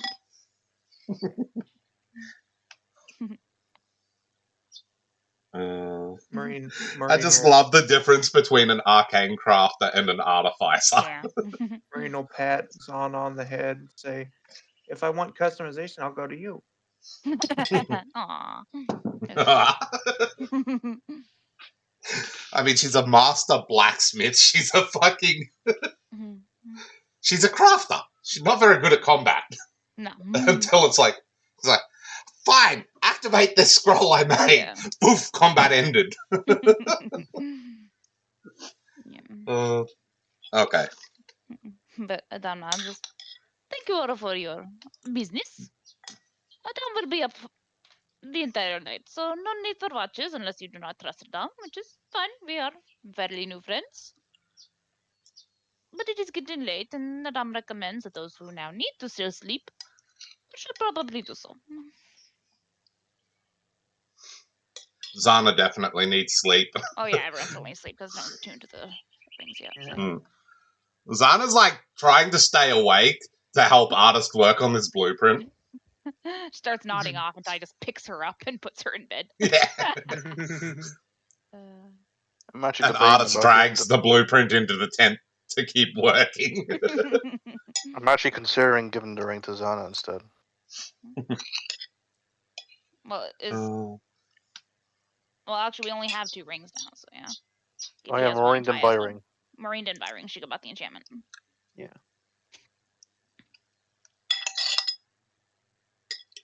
Give Zana time to study the ring, she can duplicate it. Except, you know how most rings of sustenance look like a smooth... I think they're a smooth silver band, aren't they? Yeah, I think so. Whereas Zana's one would have like little cogs around it, and while you're attuned to it, the ring slightly spins, Aw. pulling etheric energy into it. To be fair, that wouldn't be the reason why he gave it to her. Yeah. No, he'll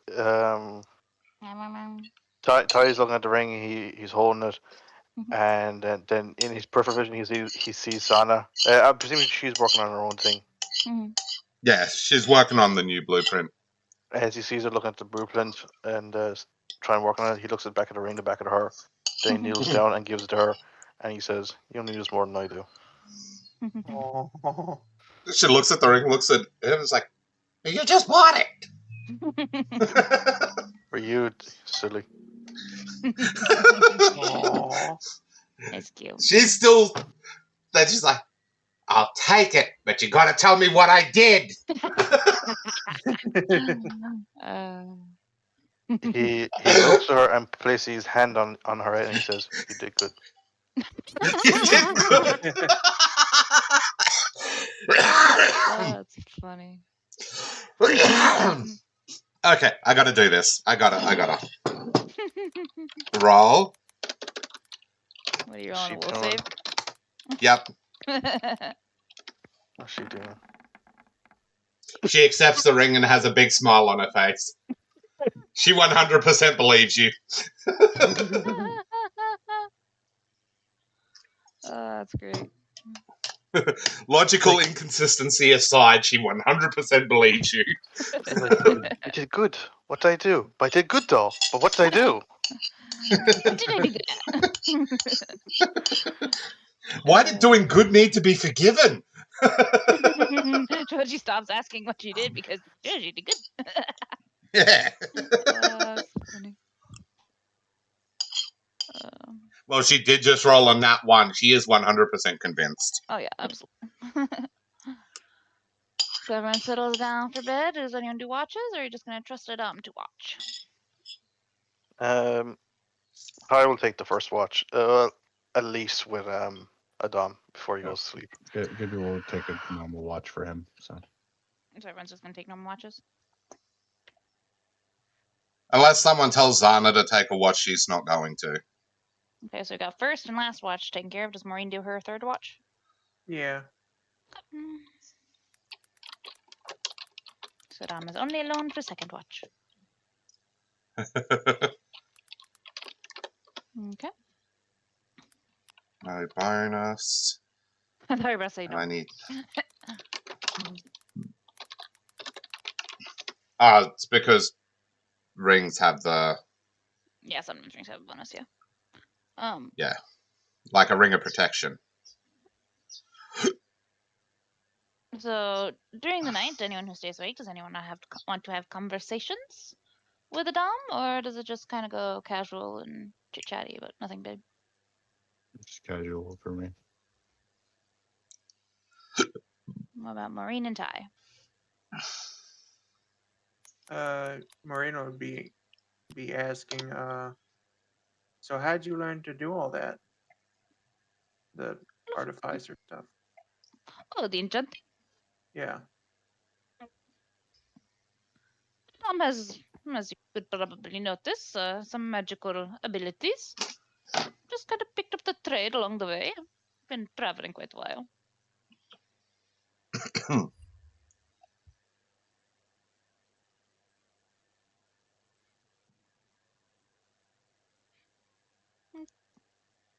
Adam has worked a very long time to perfect his craft. After all, just the magic items Adam sells, Adam has made. Hmm. What about you? You've been skilled with the unarmed fighting for long? Marine will say, I've liked brawling ever since I was a kid. I always got in trouble with about it. Aw. Adam chuckles a bit and says, it is understandable if the brawls were not for the right reasons, my friend, but Adam can see it. You've got this quite the spirit, my friend.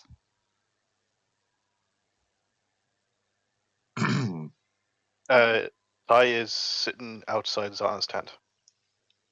On your watch? Yep. Okay. He's sitting Making down. sure she's sleeping and not working on something. He's not checking on her. He's just sitting outside her tent.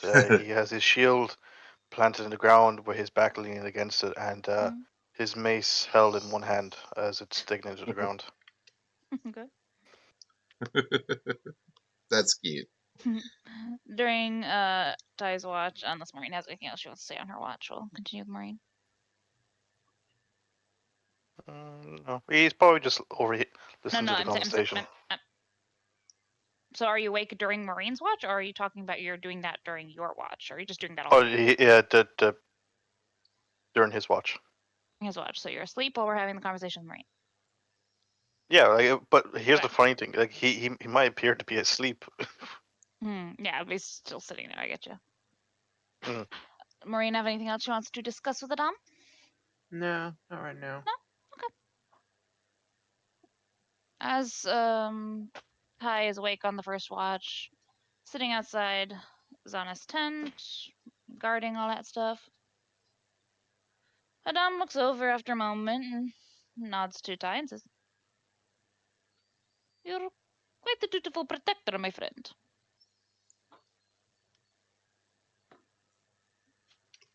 There is a pause before he says, "That is my job." Were you hired to protect the little one?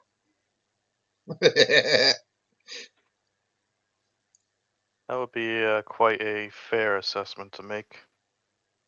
I see. Roll bluff.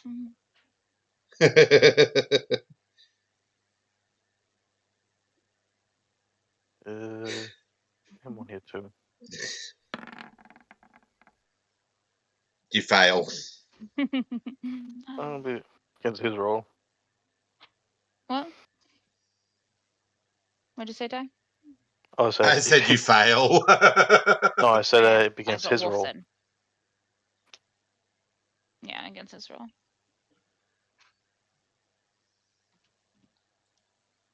Like he brushes off as he probably has a high roll considering he's charismatic Charismatic. due to his profession. So it's probably like a +7 or 10 or even. If you want to see if he believes you, you can roll sense motive. So sense motive versus sense motive, basically. Just okay. No, sense motive versus him portraying if he believes you or not. Yeah. To be fair, I don't think he really cares if he does believe him or not. Yeah.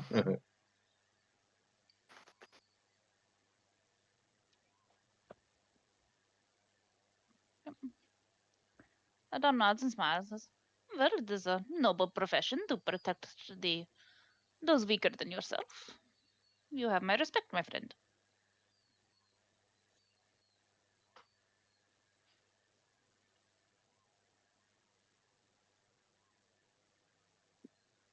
He looks at him and he says, actually, before he does that, he looks over his shoulder at the tent to see if Make sure Zana she's is asleep. asleep. Yeah. Yeah. Is she? She is Does she look like asleep. she's unmoving, or is she scrounging around inside? No, at the time of this watch, she's asleep. Yeah. Oh, excuse me.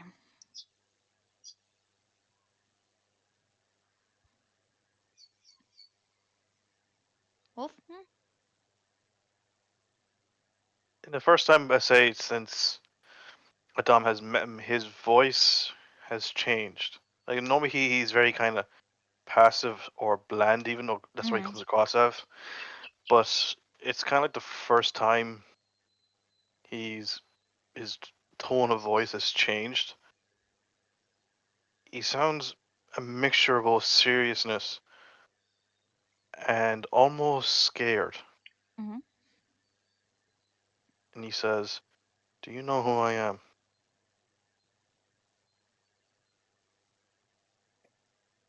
Adam smiles a bit and says, well, this is the first time we've met in person, but Adam has a bit of information about who you are, yes?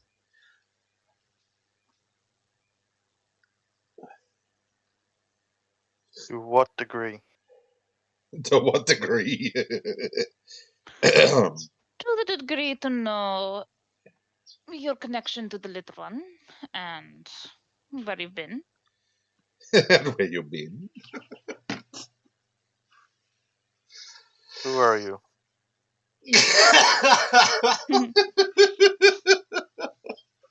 Who are you? Well, as I said, my name is Adam. I'm a traveling tradesman.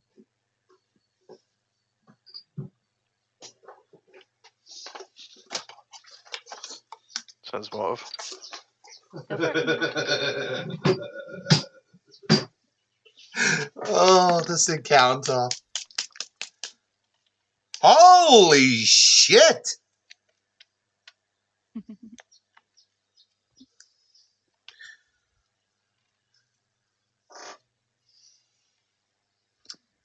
Problem is, Adam didn't lie there. You get the sense that though he's being evasive, he hasn't directly lied. He is known as Adam. He is a traveling tradesman. He just hasn't. You didn't directly ask what he is, just who he is, and he didn't lie about who he was. God damn it.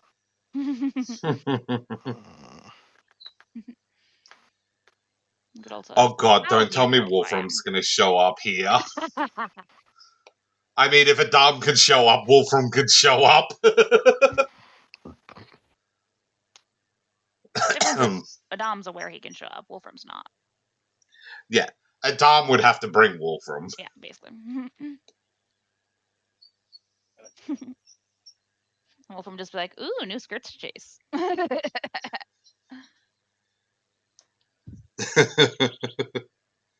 Yes, that would be his exact thing. That would be his whole reason. Little perv.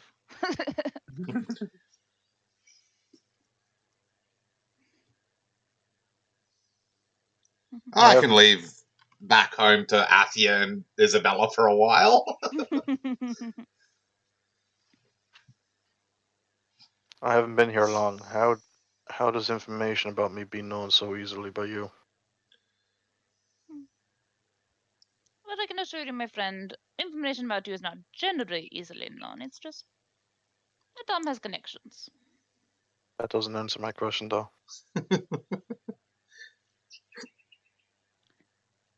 Let's just say Adam is not quite what he appears. Adam is old. Very old. Adam has been many places and heard many things.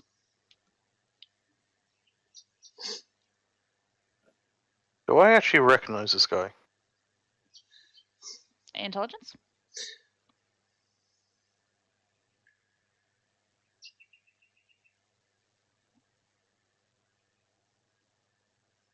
In general, or a roll for intelligence? Roll for intelligence. I could have used that in that 20. I know I'm kind of wasted on a sense motive where he didn't lie. Worst thing is that's a fucking good roll. Yeah, it's a pretty good roll. It's just you don't have a modifier. He doesn't look familiar. Like he wasn't lying. You guys have never personally met. But you do recall stories you'd hear about where you're from, about this man who generally wanders the material plane, but has been spotted in other planes. A man on a flying carpet, usually accompanied by a couple of animals, who seems powerful beyond comprehension, but no one knows what he is. Does that entail that he has been where Ty lives? It could be suspected that's the case, as said Like, he's been seen in places other than the material plane. So yeah, he's been seen yeah, pretty like much anywhere. considering he heard this from, for quote unquote, in his home, those correlate to him being here Having at been some there. point. Yeah. Yes. Yeah, you can make that assumption. Yeah.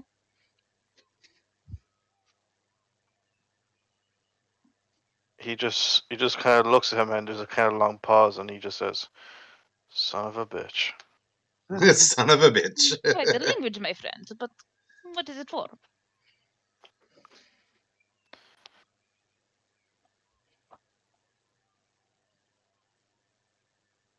Let's just say I'm kind of glad I didn't attack your pet after all. As you should be, my friend. It's not good to attack someone unprovoked. It was sneaking up on us. She was just watching. She intended no harm. Or it was a planned ambush. Madame chuckles a bit. If it was an ambush, it was just a start to you, my friends. She does not intend to harm. I'm just saying what I'm saying from my perspective of what the situation. That's fair enough. Suspicion can be helpful in certain circumstances, but can be divisive. What's the word? Divisive in Divisive. others. Yes. It is good to try not to slam down the hammer, as it were, without actual evidence of ill intent. If you know who I am, then and you know where I came on, then you know that is a very stupid statement to say to me. Perhaps where you are from. This place is much less harsh, much more good around. Old habits die extremely Die hard. hard. Ram chuckles a bit as if, like, oh, I know, kind of laugh. Says, Adam is aware, my friend. It takes time and effort to break old chains, as it were. But it can be done if you put in the effort. Not makes much difference in the end. Why do you say that?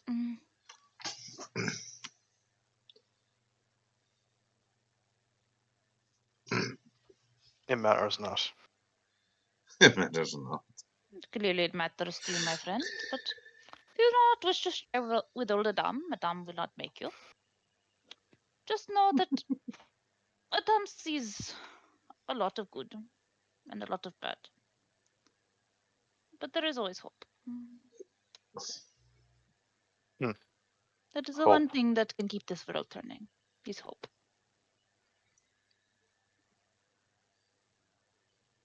Hope is more fragile than a piece of glass. It can be, It, or it can be more durable than the most precious of diamonds.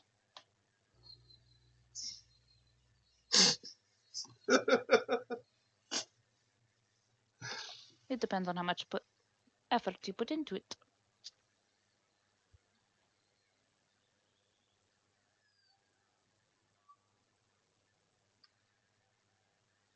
and you know where I'm from. Hope is a laughable concept. To some. And then again, the idea of you being where you are now Could have been a laughable concept at the time, couldn't it?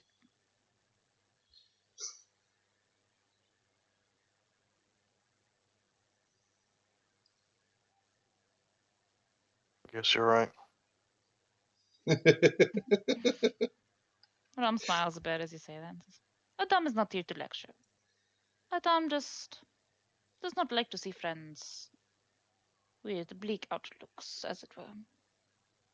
It is always good to take a moment, look around, get a second opinion, or reassess how you view the world, and the world might change.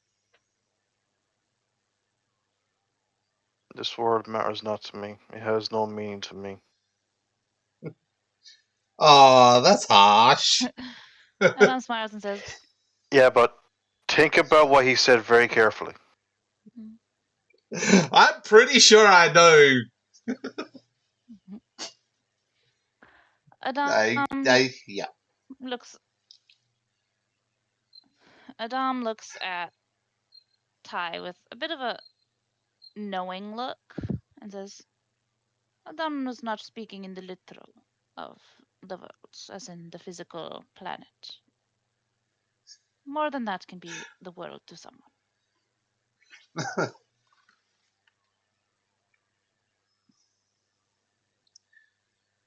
And in my brain, it's like, now if you give me a moment, I must go talk to a certain person about being. Somebody's in not. Goes a bitch slaps the sun back right way up.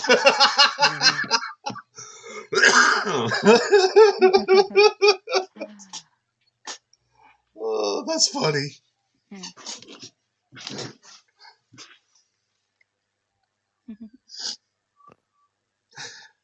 Uh, He just kind of falls silent.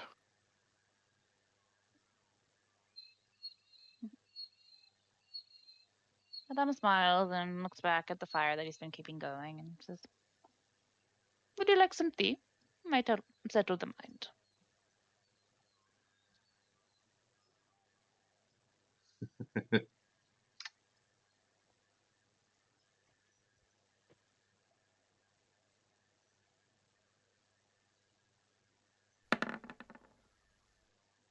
Five. What was that for?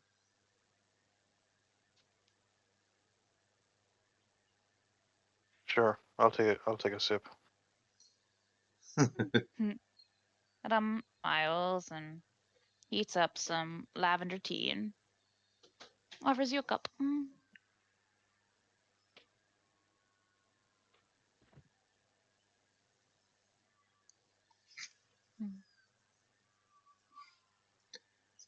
He takes the cup. He looks into the reflection of it before he takes a swig.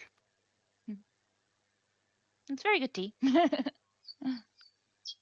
And Adam smiles and says, Adam will not press any further. Just, I was going to say something. What was it? Damn it.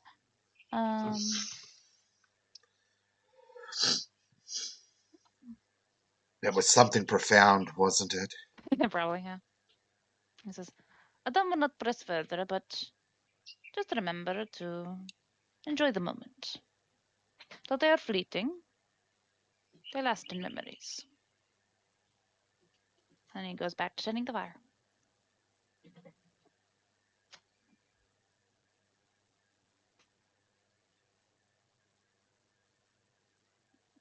And if no one else wants to have convos with Adam, I need a percentile for morning.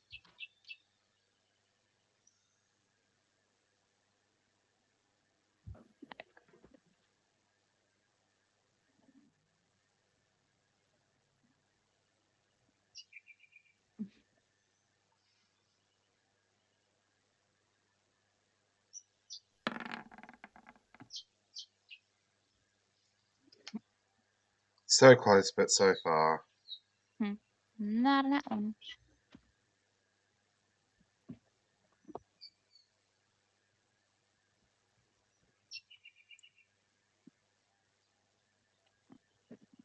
Was it 13?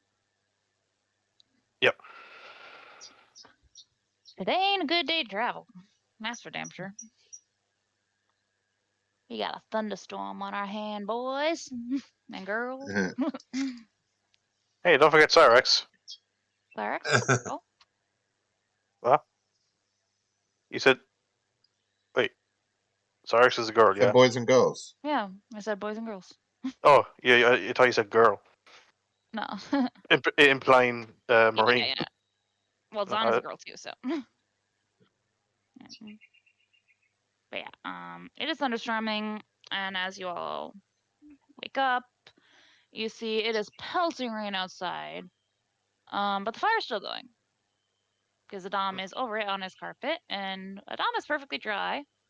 As the rain kind of just stops before it gets within range of him, and kind of just slides off as if there's like some sort of barrier.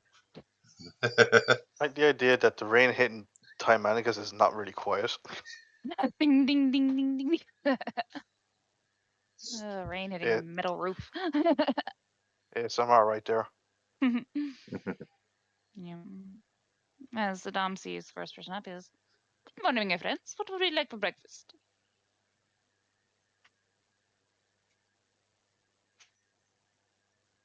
Meat! Adam chuckles. Zana says, sticking her head out of her tent. Adam chuckles and says, "Meat it is, my friend." Hmm. I wonder.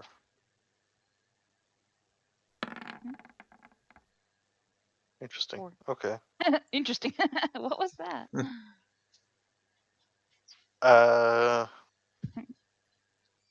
As Zana poked her head out to save from meat, she knows that Ty is sleeping beside her tent.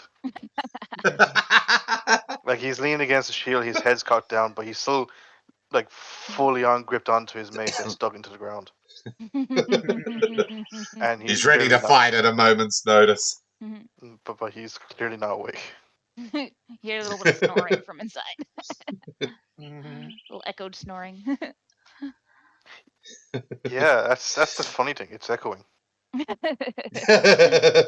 Uh,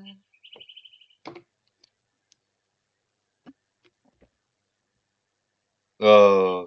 and soon enough, Adam has a hearty, meaty breakfast prepared for everyone, along with tea, of course, and everyone eats. It's delicious. And Adam says, "Would you like to continue traveling, my friends? As long as you are on the carpet, you will remain dry." Zana gets on the carpet after breaking down her tent. Just speed runs, breaking down a tent. Humanicus doesn't. He doesn't. Ty doesn't. You don't break No. down camp, or you don't get on the carpet. He doesn't get on. He doesn't get on the carpet. Okay. She's like, do you know how much work it takes to keep these curls looking good?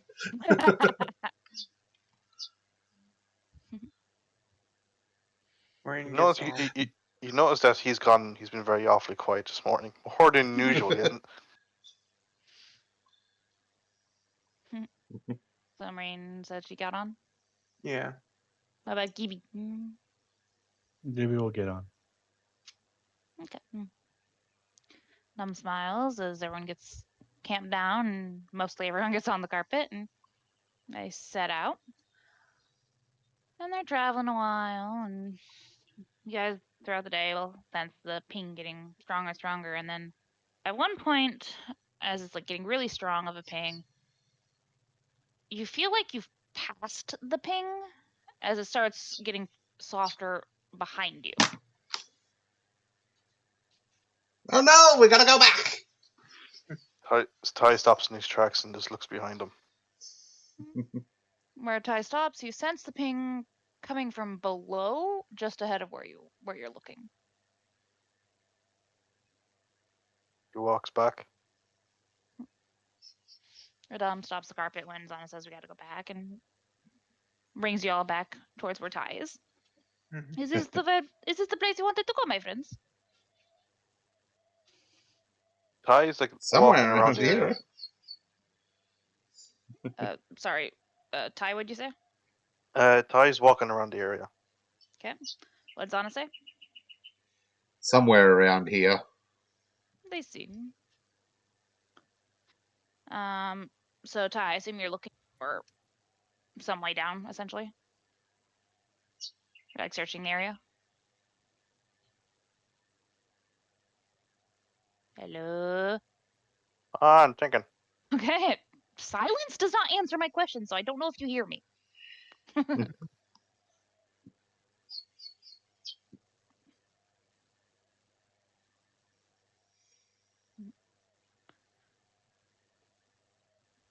Hmm.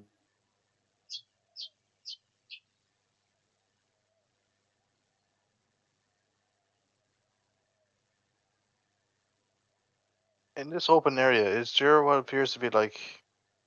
It's not an open area. Among the Okay. trees. Is there among these trees, this area, either like a clearly massive tree or a big tree that stands out compared to most trees, or instead of that, a extremely dense thicket? We'll search.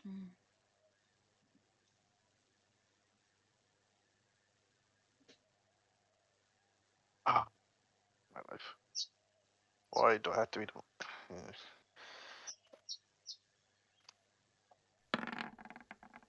This is what I get for not playing smart characters. It looks like trees and thickets, but nothing distinctive. But this is. Roll sense motive. Anyone or everyone. Everyone? Everyone who wants to. Sure. Let's see.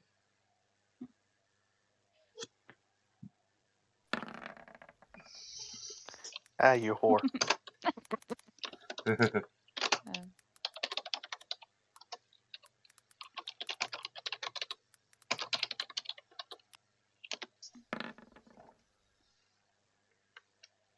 I am super confused. That was Oh, Gibby's Gibby's die. dice. Yeah. It just didn't show my dice. Yeah, Okay. it didn't show because you rolled it basically at the same time. Marine gonna roll? Yeah. Oh, there we go. Nice, Marine. Yay. Maureen and Gibby note that while Ty is looking around, clearly looking for something that might lead them to how to follow the ping, Adam is watching Ty with a bit of a knowing look and a slight smile.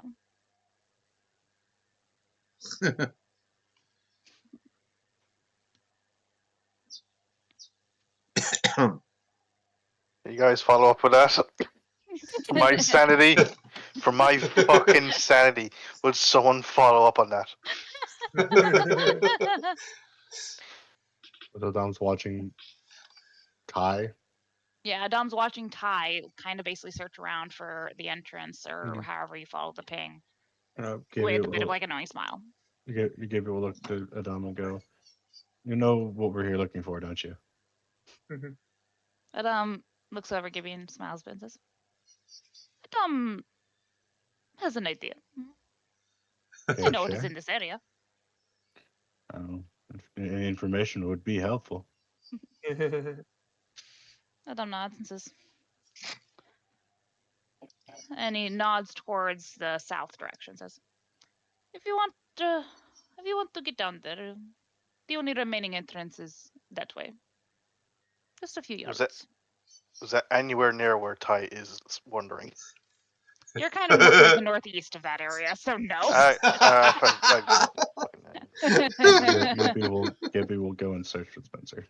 Ty's going home.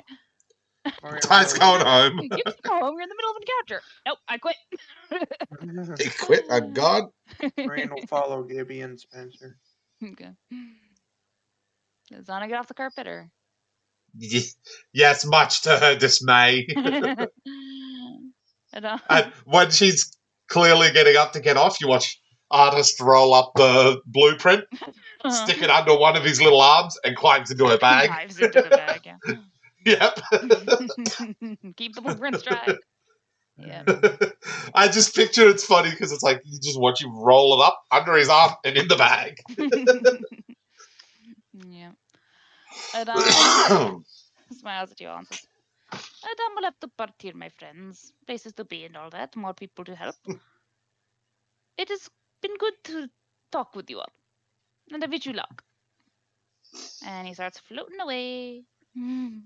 Azana's looking after him like, no, my rain shield. She's gonna invent a magical umbrella and call it a rain shield.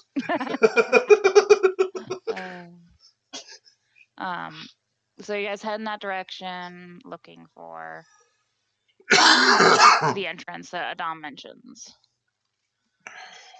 And where is that document? There it is. Where is Zana? She's over there. You can buy the poofed hair.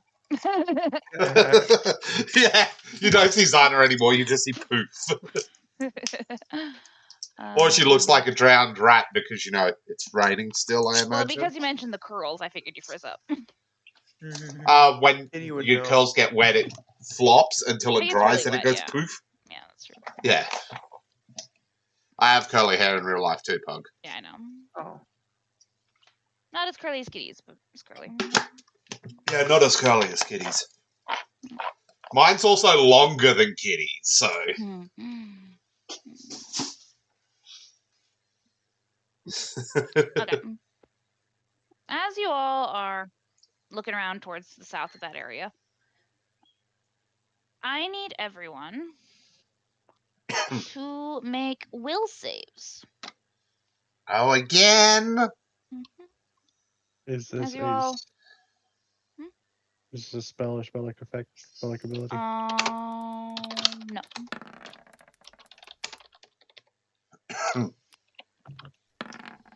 Yeah, make will saves as you start to hear some pretty pan flute.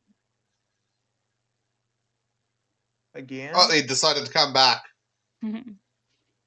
I fucking knew it. Knew what? He's the fucking guardian. He's gonna be waiting at the entrance, saying, "Oh, you guys finally made it. What took you so long?" Wow. Guaranteed to. Guarantee. Okay.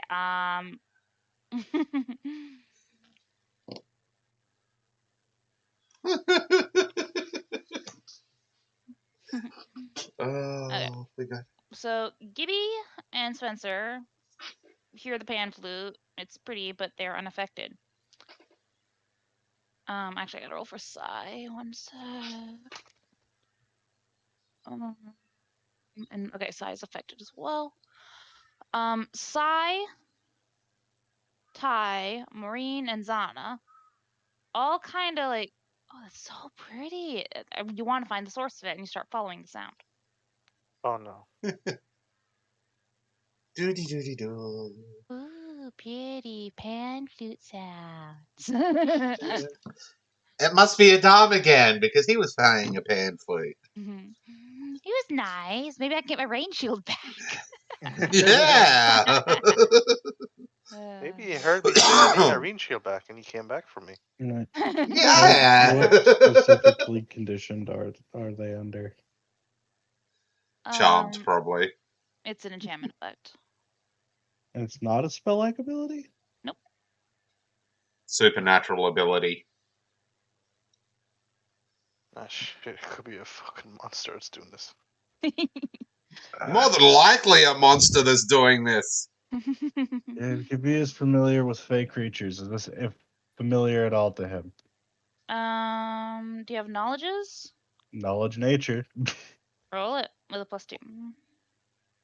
I have knowledge arcane, but I'm pretty sure I'm not thinking about what's doing this. Just think about how pretty that song is and how you want your rain shield. Nice. Come on now. Jeez. Jeez. Luckily it's not uncommon knowledge with nature creatures. You know of one creature that tends to dwell in the woods that uses pan flutes and does stuff like this. Satyrs. Uh-oh, Gibby's it's a just sighing satyr. and marching forward ahead of everyone else. It's so pretty. As you march forward, I'm assuming Spencer's following you. Yes. We're Spencer's familiar with the tricks of the Fae. They can fuck right off. as you march forward, Spencer soon enough gets that look that he's picked up the scent, even amongst this rain, and starts leading the charge towards the sound. And eventually, as you get closer to the sound, it stops. Roll spot and listen. And as the music stops, they're released from their enchantment. Where'd it go? That was so. Who are you? Who are you? Who are you talking to? The satyr. There's no satyr around yet that you can see. Oh, isn't there? The music stopped as they got close. She's looking around for where the music went then. Okay.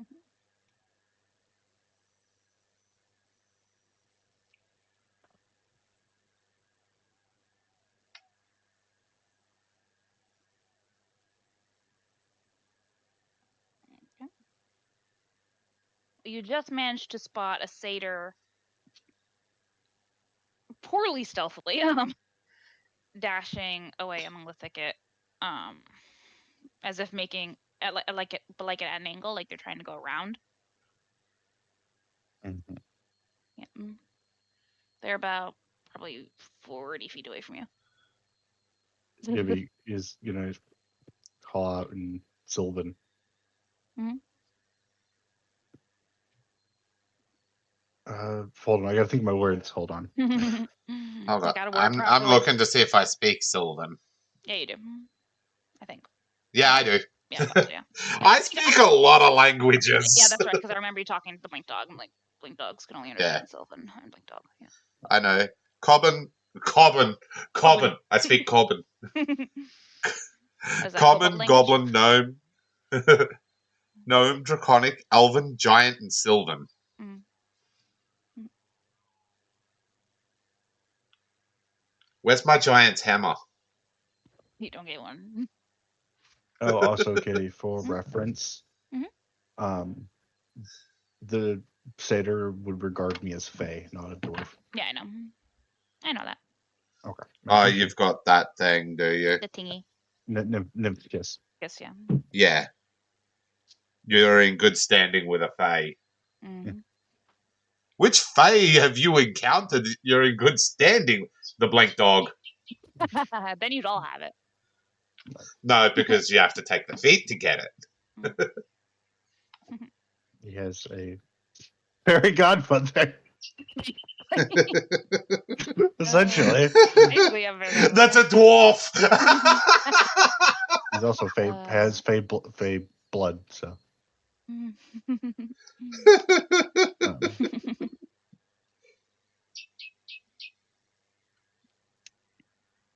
Words. Words are hard. Mm-hmm. They are super hard. The Ibu will call out. I wouldn't if I were you. I would suggest it would be in your best interest to come out and explain yourself. Roll diplomacy.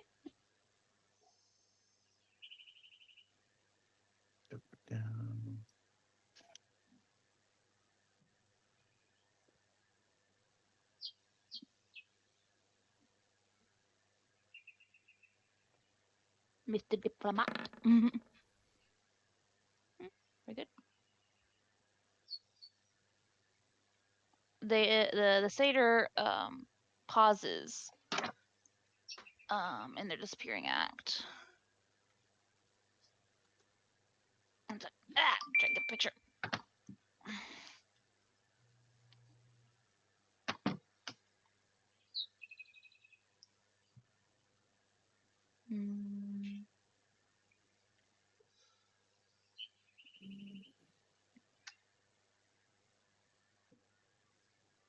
See back there. And turns around so you can like see her face. Oh, it's a female satyr. Mhm. That's different. Gibby starts as Justin is here. Milady. He just looked at, well, aren't you a tall glass of water? Damn it. Because, traditionally, satyrs can only be males. That's cool. A female satyr. Because the female version would be a fawn. Yeah. And satyrs guard nymphs. So Or the satyr woman, potentially the nymph is the satyr. the satyr woman turns and looks at you and says, "It's nothing personal. I'm just doing my job." And then she dashes off. As a guardian.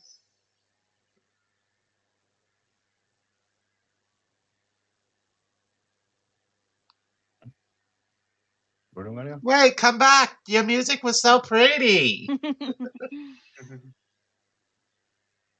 She's running. Okay. Yeah, she's fine. Yeah.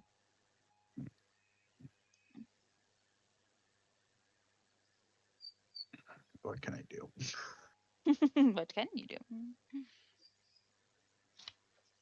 Confess.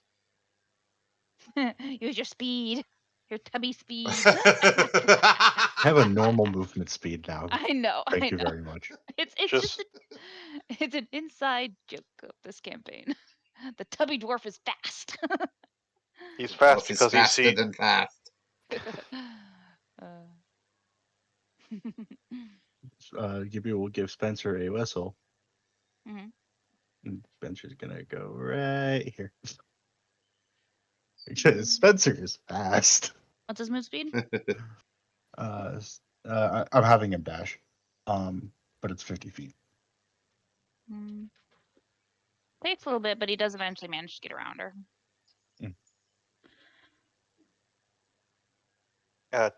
She stops. Just a quick bathroom break for a second. Yeah, go for it. So, yeah. I thought it'd be a good time to make this stop. What? It's gone. Okay. We were late because exposition is about to happen. So. See, if I had, seeing as I can't afford this next fucking magic item I want to make, maybe I should start working on my own defender. Maybe, might as well.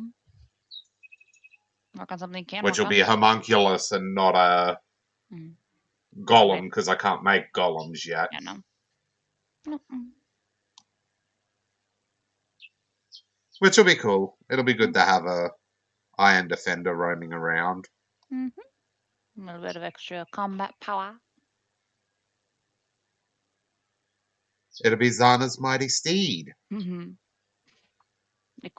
Build a saddle into it. And then Spencer looks at it insulted. I'm not good enough for you. She built no. She built a saddle into it and a step. So she can get on the saddle because it's still a large creature or a medium. Yes. Yeah. That's funny. Yes, it is.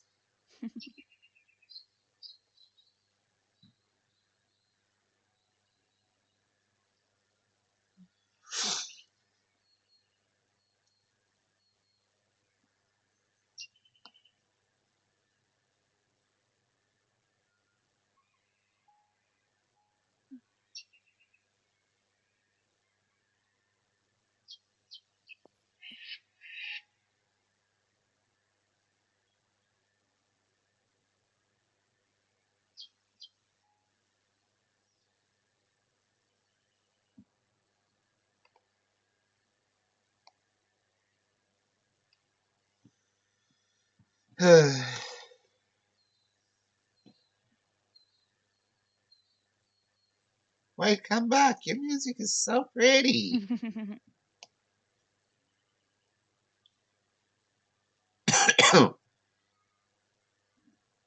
Never would I have thought a day would come that I would see a goblin speak the tongue of the fair folk. I'm only half goblin, thank you.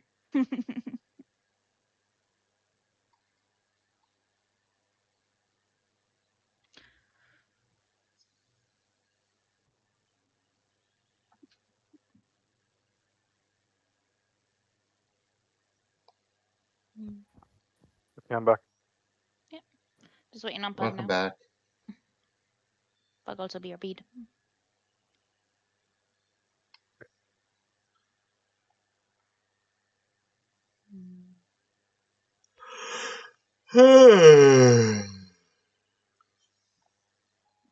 So I got a situation for those Mhm. here at least. Since we ended up having to start a little late, are you guys okay with going not super late, obviously, but like a little bit late to make up for it? I have a stopping point in mind. It just might not be in the next 20 minutes.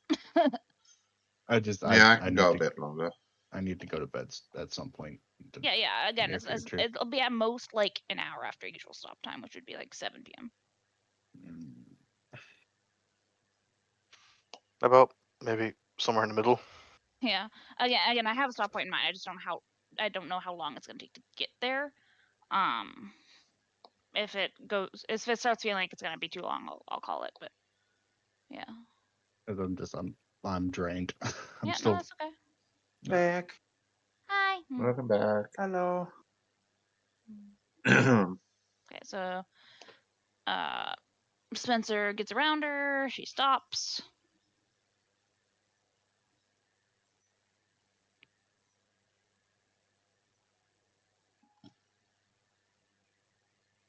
And suddenly goes silent. Just stops and turns and looks at the rest of you, and yeah.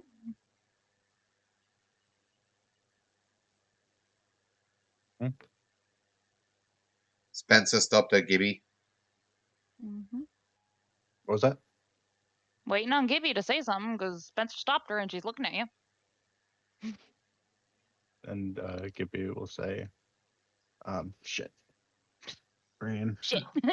My brain's foggy. You're fine. I didn't think this far ahead. I didn't think I'd that I would get this far. get Hmm.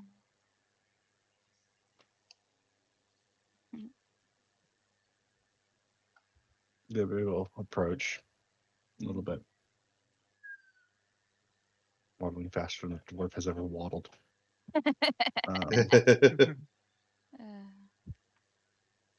Falls in front Ty, of her. What's a bit, my Ty, brat? Ty, you should be at full health, by the way. Yeah. Yeah. Gibby will say, still in Sylvan. Hmm. And now twice I ask you to explain yourself.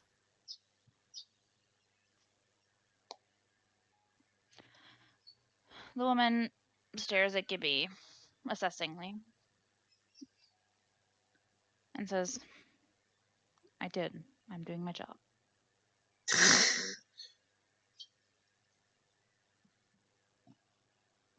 That job being, To keep ill doers away from that which is hidden. well, then you have no reason to keep us away. We are not those seeking to do harm.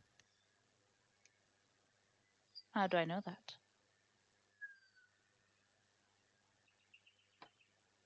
Ooh, snap. Prove it, bish.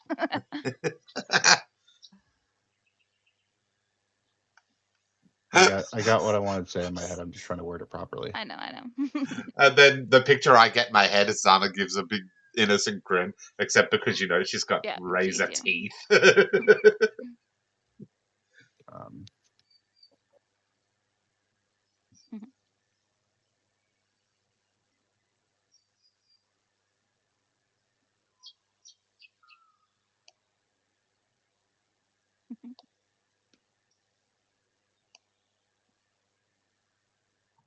shit, words. I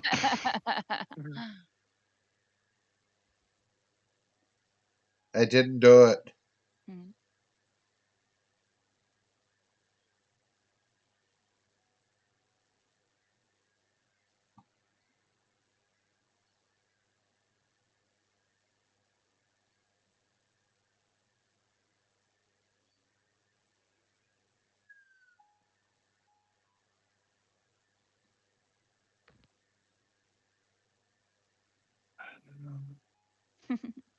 I can think of it really easy.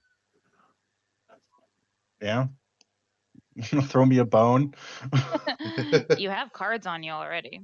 You have Oh. connection. Yeah, I mean, Gibby's currently has one in his shirt. Yeah, you've got 3 on you, I think, because you've got the devil, you've got the star, and you've got the hermit. Right, or the hermit. Okay. You've got the hermit. Maybe we'll pull out the hermit because I think that's the one he keeps Yeah, right. on him at all times. Mhm. Just he will pull out the hermit and say, The Kermit. "Hermit." Here's the key. Um, because then we would not have these in the form that they are currently in.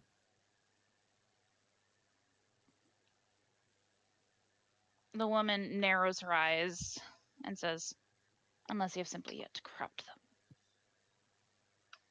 And then she You'll- pauses, and her eyes like kind of phase out a little bit. And I need a sense motive. From who? Anyone watching her?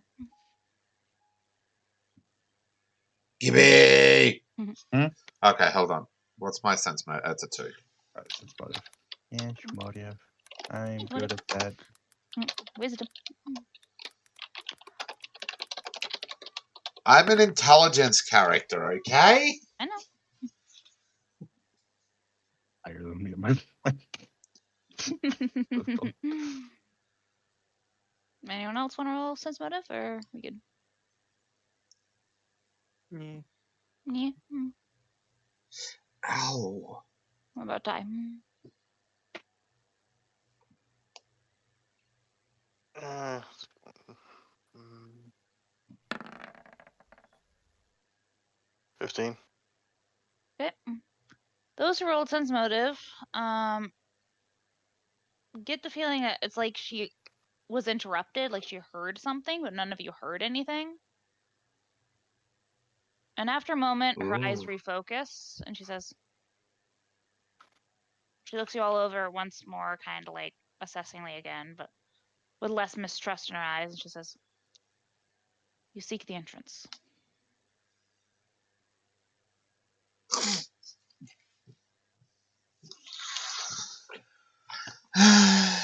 I'm being good. I'm being very, very good. Someone's got to answer, you know.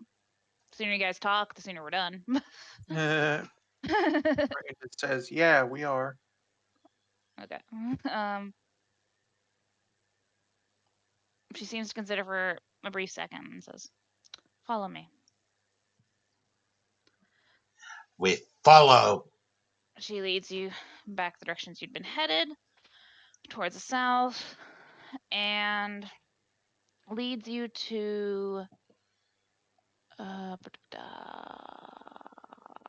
me see, what looks like, for lack of a better descriptor, a hobbit hole. With an old disguised rotted door.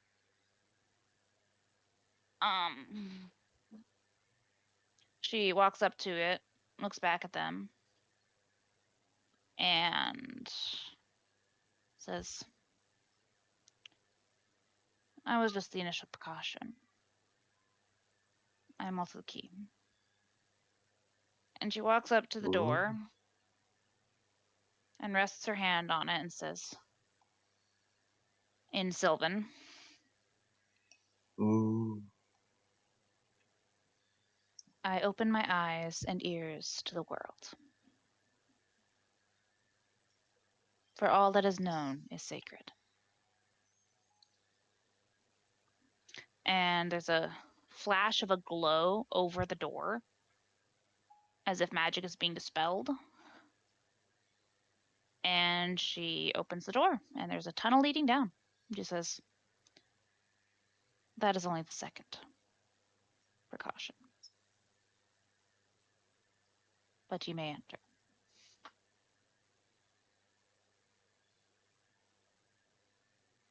I guess we enter. Head in. Okay. Mm-hmm. You Follow this tunnel down a ways, and as you progress, it goes from dirt to dirt and stone. Excuse me, until the tunnel eventually evolves into brick. And eventually, you find yourselves emerging from the north into here. Ooh, I'll copy you guys over. pretty. Oh, I've seen this map before.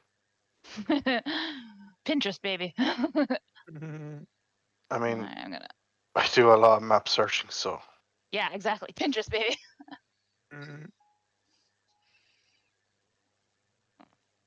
I'm gonna copy and paste. Copy.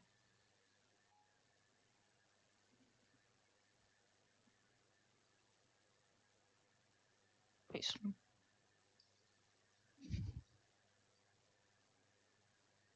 Yeah, coming from that upper entrance. You note all the other entrances are basically caved in at this point. Yeah. You see a vast, clearly abandoned, slightly disheveled library.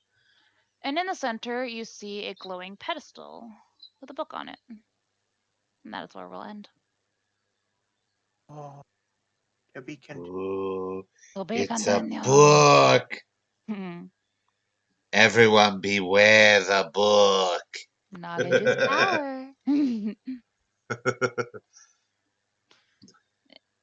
I checked the book for traps. The book is a trap. You trigger the trap.